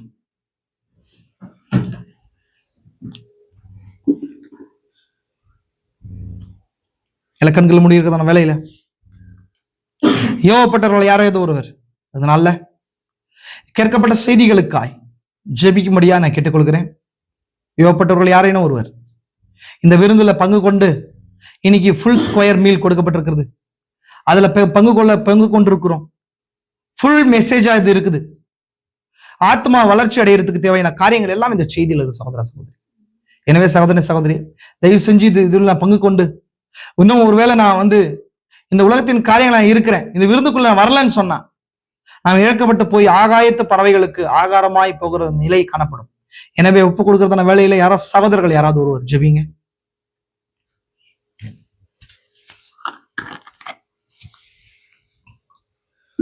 స్తోత్రం ఆండవరే, స్తోత్రం పితావే. அப்பா கீழ்வேளையில மகா பரிசுத்தம் உள்ள தேவனே, கொடான ஸ்தோத்திரிக்கிறோம் ஆண்டவரே. அப்பா நீ நேற்றும் இன்றும் என்றும் மாறாதவரே பிதாவே, ஸ்தோத்திரிக்கிறோம் ஆண்டவரே. அப்பா இந்த விசேஷித்த நாளில் கர்த்தாவே, அப்பா எங்களோடு கூடி வர செய்த உங்கள் மகத்தான கிருபைக்கு நன்றி கர்த்தாவே. அப்பா அடிக்கப்பட்ட வண்ணம் மாம்ச வெக்கிய கருகள் கூடும் என்று நாங்கள் பார்க்கிறோம் கர்த்தாவே. அப்பா இங்க இருக்கிற நாங்கள் சிறு கூட்டமா இருந்தாலும் கர்த்தாவே, அப்பா உங்களுடைய பார்வையில் கர்த்தாவே நாங்கள் மகத்தானவர்களாக செய்கிறோம் விசுவாசிக்கிறோம் கர்த்தாவே. அப்பா இந்த கர்த்தாவே, அப்பா அந்த வார்த்தை கர்த்தாவே எங்களுக்கு திறக்கப்பட்டது என்று நாங்கள் அறிவோம் கர்த்தாவே. அப்பா அந்த வீட்டுக்கு கர்த்தாவே நாங்கள் தயாராக கிருபை செய்யும் கர்த்தாவே. அப்பா உங்களுடைய வார்த்தை எல்லாம் வெளிப்பாடுள்ள வார்த்தைகளாக இருக்கிற கர்த்தாவே. அப்பா அந்த வெளிப்பாட்டோடு கர்த்தாவே நாங்கள் வார்த்தையை விசுவாசித்து கர்த்தாவே அது பகரமாக நாங்கள் போக கிருபை செய்யும் கர்த்தாவே. அப்பா பவுல் சொல்வது போல கர்த்தாவே, நான் கிறிஸ்துவை பின்பற்றும் போல நீங்கள் என்னை பின்பற்றுங்கள் என்று சொல்வது போல கர்த்தாவே. அப்பா எங்களோட ஜீவியம் கர்த்தாவே, அப்பா நாங்கள் கிறிஸ்துவை பின்பற்றுவது போல எல்லோரும் எங்களை பார்த்து பின்பற்ற கிருபை செய்யும் கர்த்தாவே. அப்பா என் ஜீவியங்கள் கர்த்தாவே, அப்பா எல்லாரும் மாறுபடி கிருபை செய்யும் கர்த்தாவே. வந்துக்கிற ஒவ்வொருவரும் ஆசீர்வாதம் கர்த்தாவே. அப்பா வெளியேற பெற்ற வார்த்தை கர்த்தாவே தினத்தில் கர்த்தாவே. அப்பா அந்த வார்த்தையின் பிரகாரம் கர்த்தாவே நாங்கள் வார்த்தையின் பிரகாரம் கர்த்தாவே நாங்கள் வாழ கிருபை செய்யும் கர்த்தாவே. இங்க வந்துக்கிற ஒவ்வொருவரும் கர்த்தாவே ஆசீர்வாதம் கர்த்தாவே, சமாதானத்தோடு கர்த்தாவே நாங்கள் போக கிருபை செய்யும் கர்த்தாவே. ஏசப்படாம ஜீவன் பிதாவே. எல்லா கண்களும் எல்லாம் குருவின் பரலோக பிதாவே, அந்த ஆசீர்வதிக்கப்பட்ட நல்ல நாளுக்காய் கூட நன்றி ராஜா. எங்கள் வாழ்வு நாளை கூட்டி தந்து நாளை காண செய்தீர். இந்த நேரத்துல விசேஷமாய் ராஜா இந்த செய்தியை பார்க்க முடியாத கிருபையில கூட்டி கொடுத்தீர். நாங்கள் இரண்டாவது விருந்துல பங்கு கொள்கிறவர்களா அல்ல ராஜா, முதல் விருந்துல உண்மை புசிக்கிறவர்களா இருக்கிறோம். ஒரு நாள்ல ராஜா அந்த ஒரு விருந்து இருக்க போது ராஜா, தொடர்ந்து கத்தாவே அப்பா தொடர் நீட்சியாய் இருக்கிற அந்த மேஜையில நாங்கள் இருப்போம், மோடு கூட இருப்போம் ராஜா. ஒரு நபரும் கத்தாவையுடைய செய்தியாளர் கூட தரித்து கத்தாவே அந்த விருந்துல பங்கு கொள்ள கிருபை கூட்டி கொடுங்க. இந்த செய்தியை கேட்கிற ஒவ்வொரு நபரையும் ஆசீர்வதிங்க, குடும்பமாய் பேர் ஆசீர்வதிங்க. அவருடைய தேவைகளை சந்திங்க ராஜா. அவருடைய வார்த்தைக்கு முஸ்தான கொடுக்க கிருபையை கூட்டி கொடுங்க அப்பா. அந்த முதல் விருந்தை ரிஜெக்ட் பண்ணாத படிக்க ராஜா, அதுல புசித்து ஜீவன் அடைய கிருபையை கூட்டி கொடுங்க, பலப்படுத்துங்க, ஆசீர்வதிங்க. இந்த செய்தி கேட்க ஒவ்வொரு நபரோடு கூட இருக்கட்டும். அவருடைய தேவைகள் சந்திக்கப்பட்டுட்டோம் ராஜா. இந்த மாம்சரீதியான தேவைகள் சந்திக்கப்பட்டோம். வியாதிகள், வேதனைகள், சோதனைகள் எல்லாவற்றும் மேற்கொள்ளத்தக்கன தன்மைகளை கூட்டி கொடுங்க. பெரிய காரியங்களை செய்யுங்க, ஆசீர்வதிங்க. நான் மீண்டும் சந்திக்கிற வரைக்கும் உடைய பிரசன்னம், உடைய கிருபை எங்களுக்கு விலகாது இருக்கட்டும். இயேசு கிறிஸ்துவின் கிருபை எங்களோடு கூட இருக்கட்டும் ராஜா. கர்த்தராகிய இயேசு கிறிஸ்துவோட கிருபை, அவருடைய இரக்கம், அவருடைய சந்தோஷ சமாதானம், அவருடைய வெளிப்பாடுகள் உங்களோடும் என்னோடு கூட இந்த உலகத்துல இருக்கிற எல்லா மனவாட்டியின் பாகத்தோடு கூட நித்திய வரைக்கும் தொடர்வதாக.